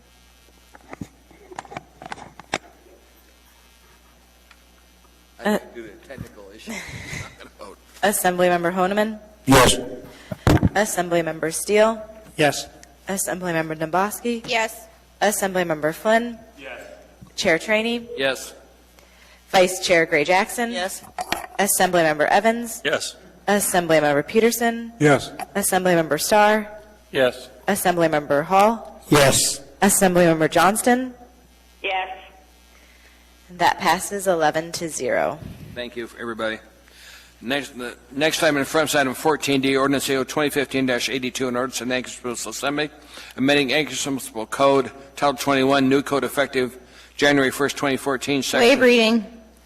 Okay, it's to include a small boat sales and repair in vehicle sales and repair uses. Public hearing on this item is now open. Anybody wishing to testify, please come forward, state your name clearly for the record, and spell your last name. Anyone at all? Hearing and saying no, public testimony is closed. What's the wish of the body? Move to. Moved and seconded. Discussion from assembly members. Yes. I thought Mr. Honeman was the mover. Holman Peterson, sorry. Ms. Dembowski, could you clarify a little bit of what was discussed and why we need to do this? Ms. Dembowski. I would be happy to. So during the Title 21 committee meeting, I had actually approached Bass Pro Shops the day before and brought them a copy of the ordinance. They were unclear as to why it was brought forward or what impact it may have on their potential business. They did attend the Title 21 committee and were given an opportunity to ask questions. I think throughout that meeting, we asked enough questions that their concerns appeared to be appeased.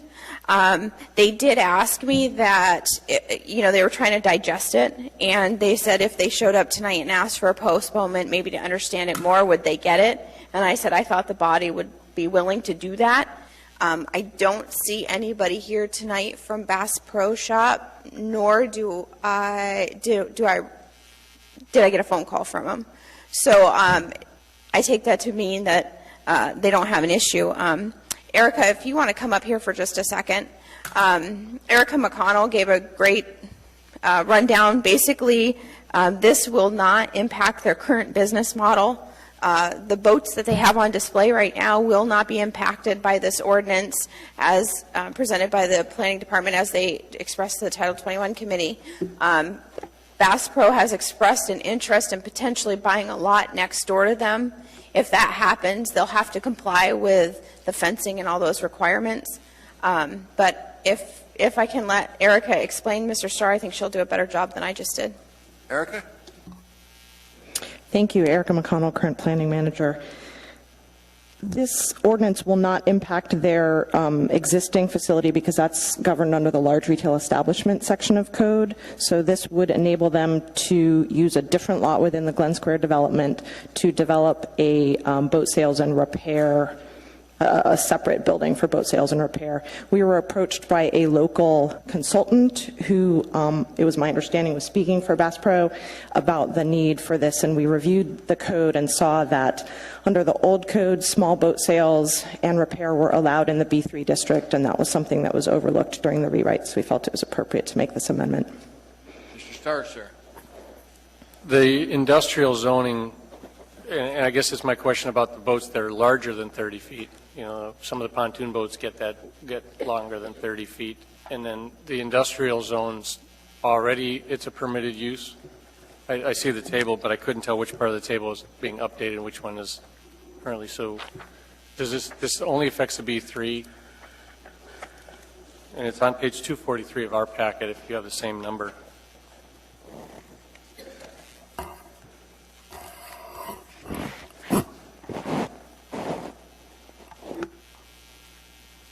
So I guess what happens if somebody has a 50-foot boat in an industrial zone that they need to weld or rework?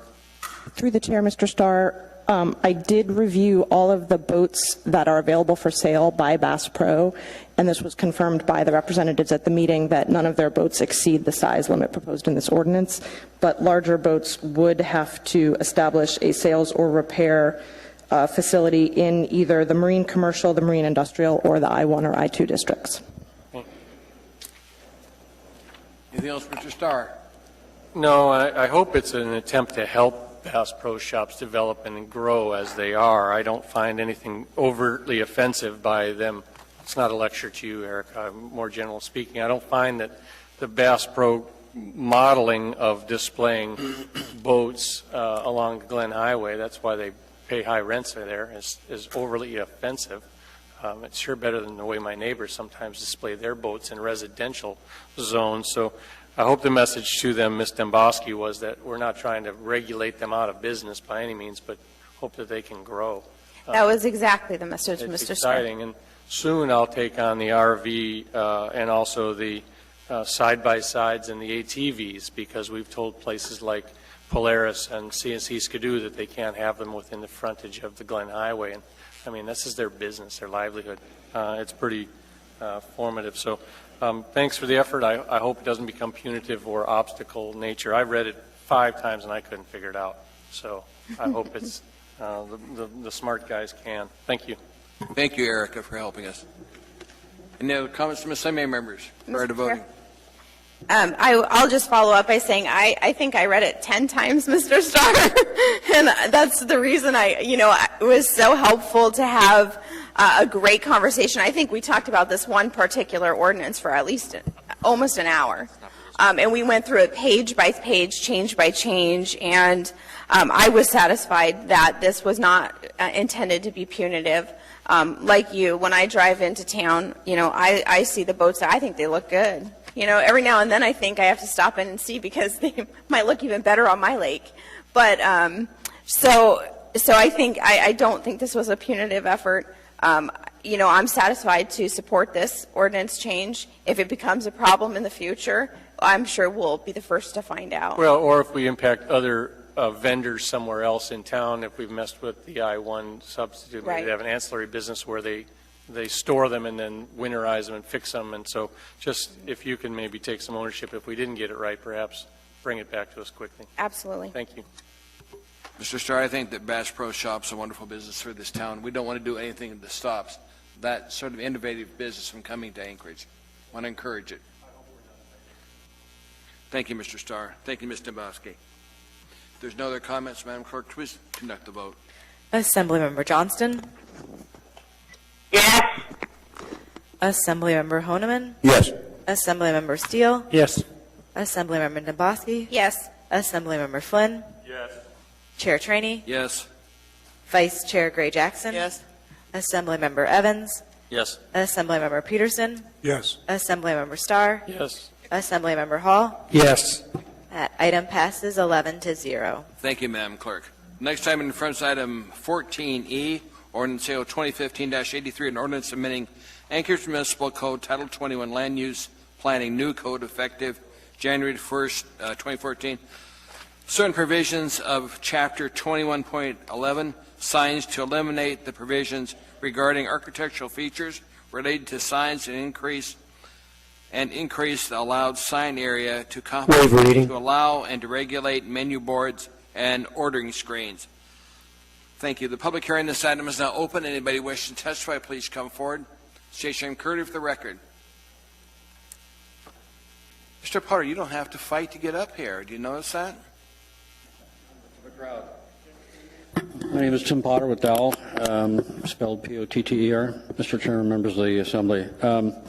I don't necessarily have a dog in this fight from a signage standpoint. I lived through the last sign ordinance modifications, and that was more than anybody should have to go through. But my concern is that we're moving from a situation where you can have a structure that is designed and maybe really an awesome design, and then a sign as a component of that overall structure. And in an attempt, and I totally understand where the staff is going, that they don't want to play referee between the designers and arguing about what's a structure, what's not a structure, and how to make it work. So they've simply added 10% onto the size and said, you work within that box. And I'm not sure that that brings out the best of creativity when it's all said and done. And I haven't taken the time, and I don't know that the staff has taken the time to take a look at what are the examples of the signs that you're having issues with, and what happens when you add that 10% or not. And is this going to be problematic? Is it going to simply drive larger signs? What will the result really be? And I mean, it's an easy solution. And as I said, I'm not going to live or die by this ordinance one way or the other. And I'm surprised the sign community isn't here. But anything that really takes away from the latitude and ability to be creative in making something, whether it's a building or a sign or something else, I get a little bit concerned, because I'd rather move the community towards great design and innovation than this is how big it is, and whatever it looks like, fine, as long as you're inside that box. So that's it. Mr. Chair. Mr. Bowski. Thank you. Mr. Potter, I ask because I value your opinion. Have you seen Mr. Evans's proposed amendment to this? I have not. Would you come grab it? I want you to read it for me. It doesn't address his problem.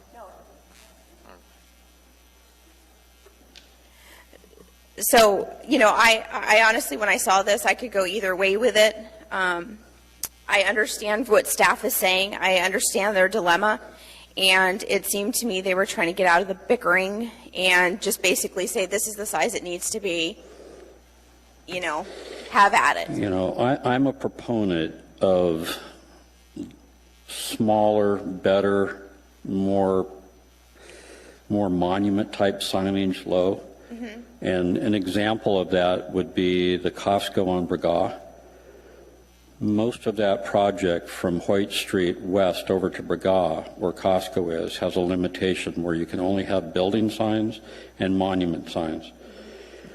On the south side of DeBar, where Denny's and other places are, they don't have that restriction. And that's probably one of the better examples in town where you can see it right across the street. And smaller signs, more effectively placed and all that kind of stuff is the right way to go. That was a special invitation on a zoning that I did. Sure. It can be done. This does not address it, and I want to clarify that this is not my problem. I'm just trying to bring up the fact that I would like to press this community to high-quality design, whatever that may be defined as, versus just a rigid box. That's kind of where my question was going, because I knew you had talked a lot about the monument type signs and the smaller type signs, and I was wondering, when I read Mr. Evans's amendment, I could see where he was going, but it also, to me, as I read that, it makes me think as small as necessary. Again, in your experience, would that be another point of contention within the department? They say, no, you're going bigger than you need to, and the sign person saying, no, this is as small as necessary. We have to get all this on here. I mean, to me, this is introducing. It's always going to be an issue, Ms. Domboski. The property owner, the business owner wants to have the biggest sign they can in most cases to get their advertising message out. Sure. Whether they actually need that advertising message to get out or not. In Anchorage, we have a little bit of a different market where if you're really a draw, people know where you are, and you don't need a sign, really. On the menu boards, you're 5 feet, 10 feet away from the menu board. It can be sized appropriately. I don't think it needs to have a big, let's take Taco Bell, for example. And I think they do a nice job with development. But I don't know when you're up at the menu board that you have to be reminded again that you're at Taco Bell. Right. You're looking whether you're going to get 3, hard shell tacos or whatever. So I don't necessarily think you need to advertise the business name on the menu board.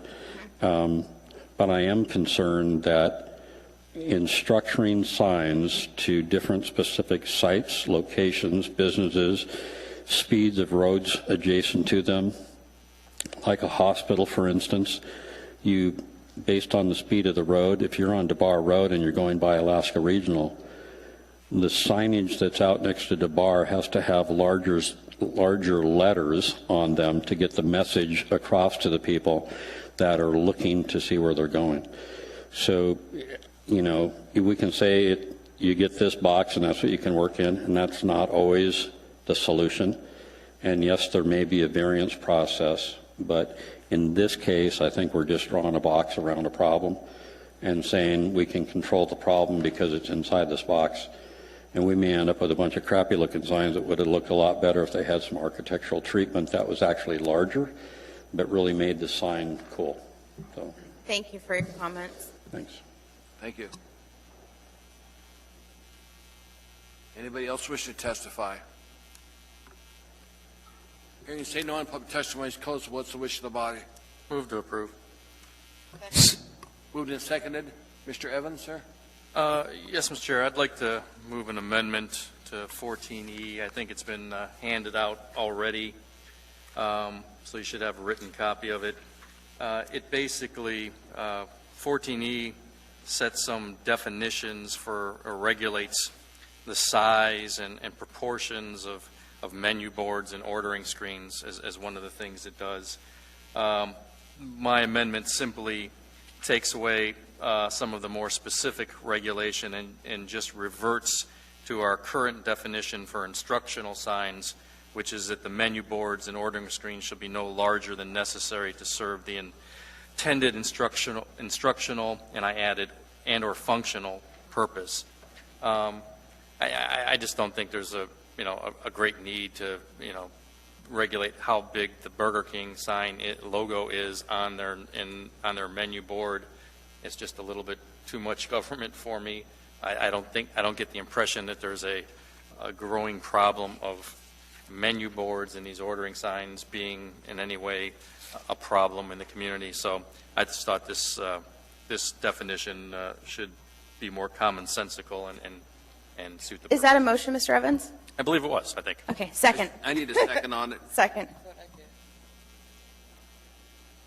Okay. It's okay, it doesn't matter. Doesn't matter. On the amendment, Mr. Hall. Yes, I'll definitely be supporting it. I want to thank you, Mr. Evans. This comes back to what we heard from the Live, Work, Play Housing Group about being descriptive rather than so prescriptive in our ordinance. I think it's a good amendment. Thank you.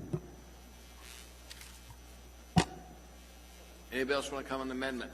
Thank you, Mr. Chair. Mr. Dombrowski. That one of the issues we had in this when we started looking at the ordinance, what Mr. Evans is amending, I think absolutely one way or another was going to be amended tonight, because we started talking about the original amendment says your logo can be no bigger than 20% of the sign, and all these different requirements. So I think even during the Title 21 committee, the staff didn't seem opposed for us taking that out. The question was contentious-wise, was there anything, Erica's coming up, but was there anything that we specifically could eliminate to make it so people could be creative, but at the same time get the staff out of this quagmire? With that said, I do support Mr. Evans' amendment, and I'll just stop there. I'll come to you in a second, Erica. Mr. Peterson on the amendment. Thank you, Mr. Chairman, and I'll be supporting the amendment. I just think it's common sense. It simplifies the description and what's required, and simpler is better when you're trying to deal with government. So I think it's a good idea. Thank you. Okay. Any other assembly comments before I go to Erica? Okay. By the way, the clerk advises me that that was a 6.2 for those that are keeping track of it. It felt like it. Yeah, what was it? Erica. Thank you, Mr. Chair. I would put forward that having a clear and predictable standard is the simplest thing that can be done for the sign designing community, and this amendment replaces staff judgment with, it makes staff judgment in place of a predictable standard, and this will lead to conflict with applicants who will come in with, a sign that in the staff's judgment, they may not think needs to be that large, and the sign company will state that it does need to be. I do understand this language is similar to what's under the section for instructional signs, but there's also a provision that says that instructional signs shall not exceed 6 square feet in area, so there is a standard for that. So we don't support the amendment. Thank you. Thank you, ma'am. Mr. Chair? Mr. Dombrowski. I have a question for Erica. So fundamentally, as we were talking about this, one of the driving factors that it seemed to me was coming from staff was basically to have a clear standard where the interpretation was taken out of the mix, right? Obviously, Mr. Evans' amendment takes out that clear parameter. This is what it will be mathematically. I got it, okay? So with that said, when you look at these two amendments that are being proposed, have you seen them both? Okay. As you look at both of these amendments that are being proposed, as they pass, which I predict they probably will, is there any, I mean, we have still on the page 4 of 5, we still have a couple of lines on menu boards and ordering screens that are being added to chapter 21.11. I guess I'm trying to see if there's any point in actually going forward with this ordinance or just tabling it. Through the chair, Ms. Dabowski, the ordinance is still very important to address the architectural feature provision, so I would ask you to continue to move it forward. I thought you might say that, but that's why I wanted to give you the opportunity to tell me. Quantify for me what was most important. Was it the staff concerns about the process, or was it other things? Well, the architectural feature amendments are doing what we wanted to do in terms of taking out staff's interpretation of what enhances the site and making that more predictable. The menu board and the ordering screen provisions were adding something into code that was completely missing. So while it would be our preference that they also be added in a way that's predictable and measurable, which will save time on staff reviews as well, I think it's better to have something in the code than nothing. Okay, thank you. Mr. Evans? Thank you, Erica. I appreciate, from your perspective, the concern about avoiding these judgment calls and putting you in the middle of that sort of thing. I do think it is basically, a sort of just a philosophical difference between how people want to view these codes, like Mr. Hall said, whether they're prescriptive or descriptive. I do think that will be an oncoming battle. I just will give you the heads up that one of the many changes that we're working through with our Title 21 ordinances that we're postponing is going to be adding a lot of language that will build in discretion into a lot of these things, which I know you'll oppose, but I just wanted to give you the heads up that that is coming, and just simply because we think it provides a more common sense approach when there are so many variations of ways that these things can occur in our city, that we need to have, I think, that flexibility. But I do appreciate your position and the job you do. Thank you. Mr. Honeman. Erica, Mr. Chair, thank you very much. I'm sorry I didn't get a chance to ask this earlier, or didn't ask it earlier. What's the basis for the percentage in there anyway? I mean, where did you come up with that? Is it something that staff discussed, or is it something that is modeled after some other communities, or where did that 20% come from, and how do we get there? Through the chair, Mr. Honeman, the proposed sizes for the ordering screens and menu boards were taken from the Uniform Sign Code, which is similar to the National Building Code. It's something that's put together from on a national perspective. And do we prescribe to that in other areas of the code, or as they mentioned earlier, I remember wasn't here for the argument, but I knew it was very lively on the sign ordinances changes. I'm not actually sure of the answer to that question. There were national consultants who worked on the sign code back in 2003 and did propose the sizes, but I don't know how they relate to the Uniform Sign Code. So I guess the answer would be that it's not the planning department sitting there figuring out this might be a good idea and then just pulling it out of the hat somewhere. You're using it from some basis. Yes, and I would also add that proposals that have come in recently for new Starbucks, new McDonald's, have easily met these proposed sizes. Thank you, Erica. Mr. Starr. Well, we seem to have drifted way past just the amendment discussion, talking about the whole item to a degree, but Mr. Weaver may be able to answer, unless you know the variance procedure to request a variance and get approval to it. What would be that? Is it administrative only? No, it goes to the Urban Design Commission as a public hearing. Yeah, and to me that's bureaucracy. I mean, I just don't like that. I saw that came through before, and I think there's another board and petition to go and state your case after you perhaps spent big money and lots of time to hear it at planning and zoning or try to appeal across the counter. We send it to the Urban Design Commission, and I think there's also a message there that we've got to get cleaner in terms of how quick they can get an answer and just what's and who's determining whether it's practical or not. I did sit on planning and zoning back in the day with Mr. Coffey on the sign code. There's a lot more to it, and I can understand some of it, because you think about it, if you have a hotel next to McDonald's, your clients are going to complain. They read back every order. They're open 24 hours a day. They sometimes get it wrong. There's brightness factors. Illuminating these signs now is really creative. I hope that one day it becomes more technologically driven where you can go through the lane and just key in your order to a smartphone. Personally, I like the A&W days back in the day where you drove up there and they put the thing on your thing and you had a lady that skated over on roller skates. But I'm going to support the amendments for both, but I think staff does recognize counter complaints and they do that. But all throughout this, and this is my speech, is Title 21 has to be flexible at the counter for approvals. The professionals like Mr. Potter and some of the other architects and designers that come into town have to have a quick answer, have to get an easy answer, and have to have it so that they feel in control and not just who's ever been appointed to this board or who's been appointed to that board. It takes it to a level that's very frustrating. So thanks for the amendments, trying to keep it simple as that. In terms of signage, it's not that simple. Thank you, Mr. Starr. Mr. Honeman, one last comment, sir. We need to vote on this amendment.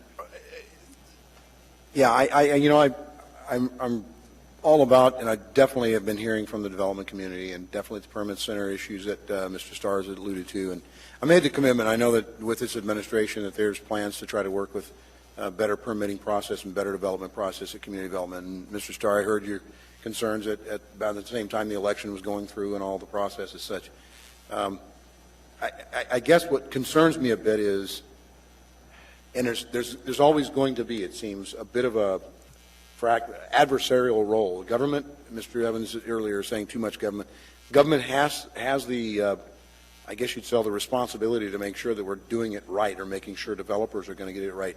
If it all boils down to someone's either dollar or pocketbook, or as somebody I've heard many times saying pencil out, and maybe I just don't get it. I mean, I've been doing as much in research as you know, Mr. Starr. I'm not reluctant to look around and kick tires and actually go site visit.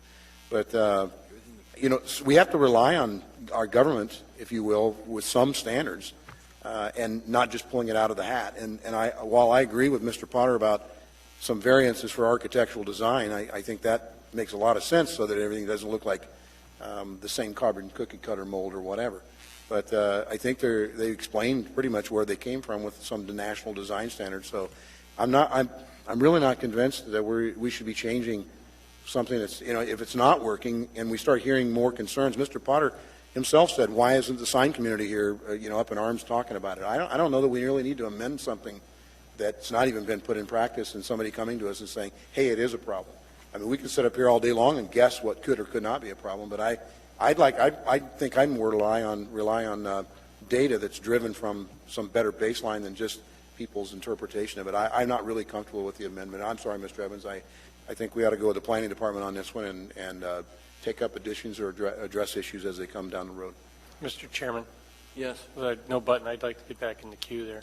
Yes, go ahead, Mr. Mr. Honeman and I, we do this debate because it's helpful, but if you go to the Hot New Commons McDonald's, for example, we often talks about the line of cars that would queue up. Northern Lights McDonald's gets it as well, but the industry is trying to fix their own problems to a certain degree by a secondary queue-up station, by another reader board. And then I believe in a lot of cases it minimizes that queue-up of cars. It moves them faster. It turns them right instead of on a busy traffic. They get to come around the building. So, if in fact some of the flexibility in larger signage, or in this case just no limitation on it, I think you're going to find creative solutions from the industry. And I believe that's what Mr. Potter was trying to communicate. The Tahat New Commons one, I wouldn't say, because I haven't done the math, but I would imagine that one wouldn't have been approved because it's such a small footprint with a small frontage, but man, does it move the traffic. You see nobody in the lane. They have double lanes. They're heated sidewalks. They did a nice job with it. And so, granted, it's an industrial zoned, master planned shopping mall, but I want to keep that flexibility open as opposed to having to argue about it at the counter or make a separate case that 5 weeks later you're going to go to the Urban Design Commission. So, just urge you to have that flexibility. I think it may be also impactful on some of the mom and pop coffee shops that are trying to make a difference. Their reader boards, they're ones that they write on. We just don't need enforcement on those little guys. I'd rather have some flexibility that says there. If it becomes obtrusive, perhaps we have to revisit, but I don't see people pushing the buttons on reader boards in particular. Thank you. Thank you. See no one else. Madam Clerk, please conduct the roll vote on amendment number 1. Assemblymember Johnston? Yes. Assemblymember Honeman, No. Assemblymember Steele, Yes. Assemblymember Dombrowski, Yes. Assemblymember Flynn, No. Chair Trainee, Yes. Vice Chair Gray Jackson, Yes. Assemblymember Evans, Yes. Assemblymember Peterson, Yes. Assemblymember Starr, Yes. Assemblymember Hall. Yes. That item passes 9-2.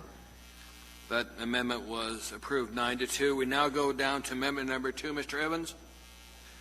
Yeah, I'm sorry, Mr. Chair. I thought I tried to move them all as one big package, but amendment number 2 is just consistent with that. And the only thing it does is, because menu boards have a functional purpose as well as informational, I just added the term functional into the existing definition. Okay, could I get Second. a second? Moved in second discussion? Mr. Chairman, can we just combine amendments 2 and 3 and just do one vote? We can. That'd be great. Works for you? Is the Yes, mover- I okay. know what the result's going to be. Second. Any discussion on that? Okay. Madam Clerk, please conduct a roll call vote on amendment 2 and number 3 and 3. On amendments 2 and 3, Assemblymember Johnston, Of course they do. And you just Assemblymember Honeman, Yes. Assemblymember Steele, Yes. Assemblymember Dombrowski, Yes. Assemblymember Flynn, Chair Trainee, Yes. Vice Chair Gray Jackson, Yes. Assemblymember Evans, Yes. Assemblymember Peterson, Yes. Assemblymember Starr, Yes. Assemblymember Hall, Yes. and by a vote of 10-1, that passes. Thank you, Madam Clerk. Now, on the main motion, 14E, discussion before we vote. Mr. Flynn? Yeah, thank you, Mr. Chairman. I'm going to vote no on this, and I want to explain that a little bit. I'm a little amused where I think I see this discussion going. We just added several amendments providing more flexibility to the department so that we can then pass an ordinance that reduces the flexibility of the department. And either we believe we want them to use their judgment, and don't get me wrong, I don't enjoy getting drawn into these battles when the department does something that a developer doesn't like, but it happens. But either we believe they have good judgment and we give it to them, or we set standards and everyone has to follow them. And we're going to do the opposite in 2 votes within about 5 minutes. And I just can't support it, so I'm going to vote no on this thing. I don't think we've got the right answer here. I think Mr. Potter's right. Thank you, Mr. Flynn. Other assembly comments, Mr. Dombrowski? Erica, can I ask you a question again? We just took out the square feet requirements in some of these menuing order boards, so I want to make sure we don't have to make any adjustments to the tables. Through the chair, Ms. Dombrowski, the menu boards and ordering screens are not in the tables. Okay, I don't have my glasses on, so I'm kind of winging it. Don't tell anybody. All right, thank you. Anything else, Mr. Dombrowski? Other assembly comments? Mr. Evans?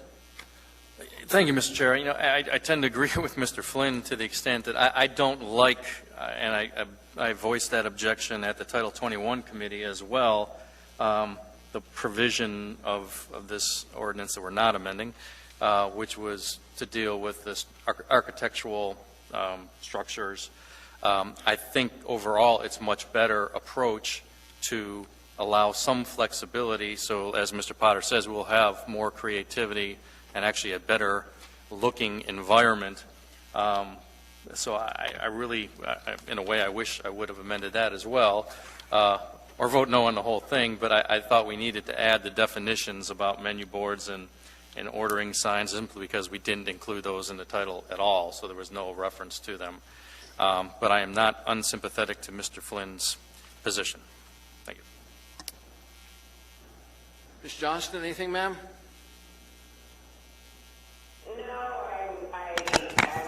Fascinated, you know, we're in the same conversation about Title 21 where we want to give staff, as Mr. Flynn says, you know, the flexibility so we make it very prescriptive and it's check the box, and then it really is cookie cutter. So then we've gotten ourselves wrapped around in a little bunny rabbit hole. So I almost think I could go with Mr. Flynn. The whole thing is turned into ridiculous, but whatever. Madam Clerk, please conduct the vote. On 14E as amended, Assemblymember Johnston?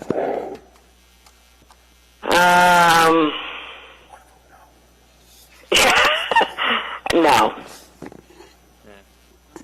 Assemblymember Honeman? No. Assemblymember Steele? No. Assemblymember Dabowski? No. Assemblymember Flynn? No. Chair Trainee? No. Vice Chair Gray Jackson? No.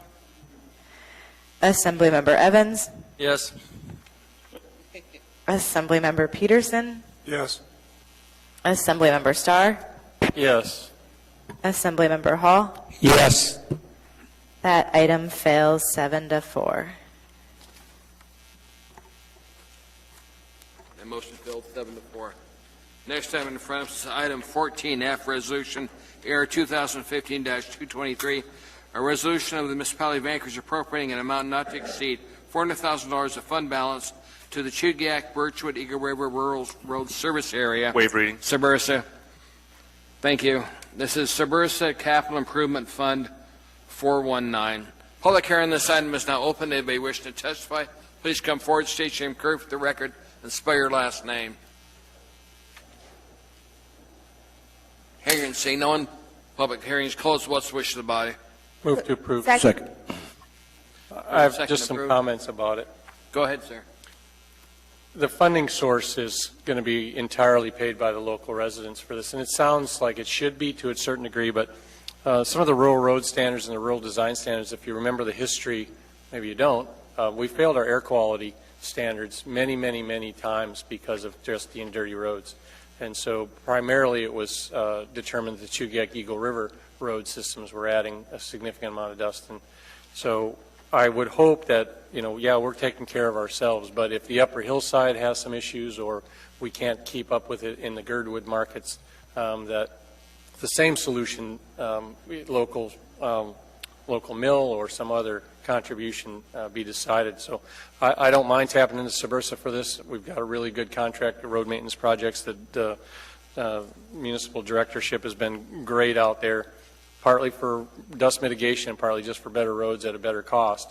But, we're carrying it all on our backs here. So as that's the case, it's not an artsy discussion, Mr. Flynn, by all measures. It's just in years past we've gotten funds from other sources to modify just because of the clean air requirements as well. So I'm happy to do it, but we got to watch the trend for where that money's coming from and why we're doing it. Thank you. Other comments on this item? I'll just add real briefly to that. Mr. Flynn, sir. Yeah, it's a PM10 standard, and we see it all the time when we deal with it. It's one of the things AMATS has to work on as well. We have, of course, directed a lot of funds in your direction from AMATS to try and help with that. And, of course, I don't think you were here yet in Alaska, but we had an issue in the bowl, and one of the ways we addressed it was paving over a lot of unpaved parking lots in Anchorage, in the downtown area in particular, alleys.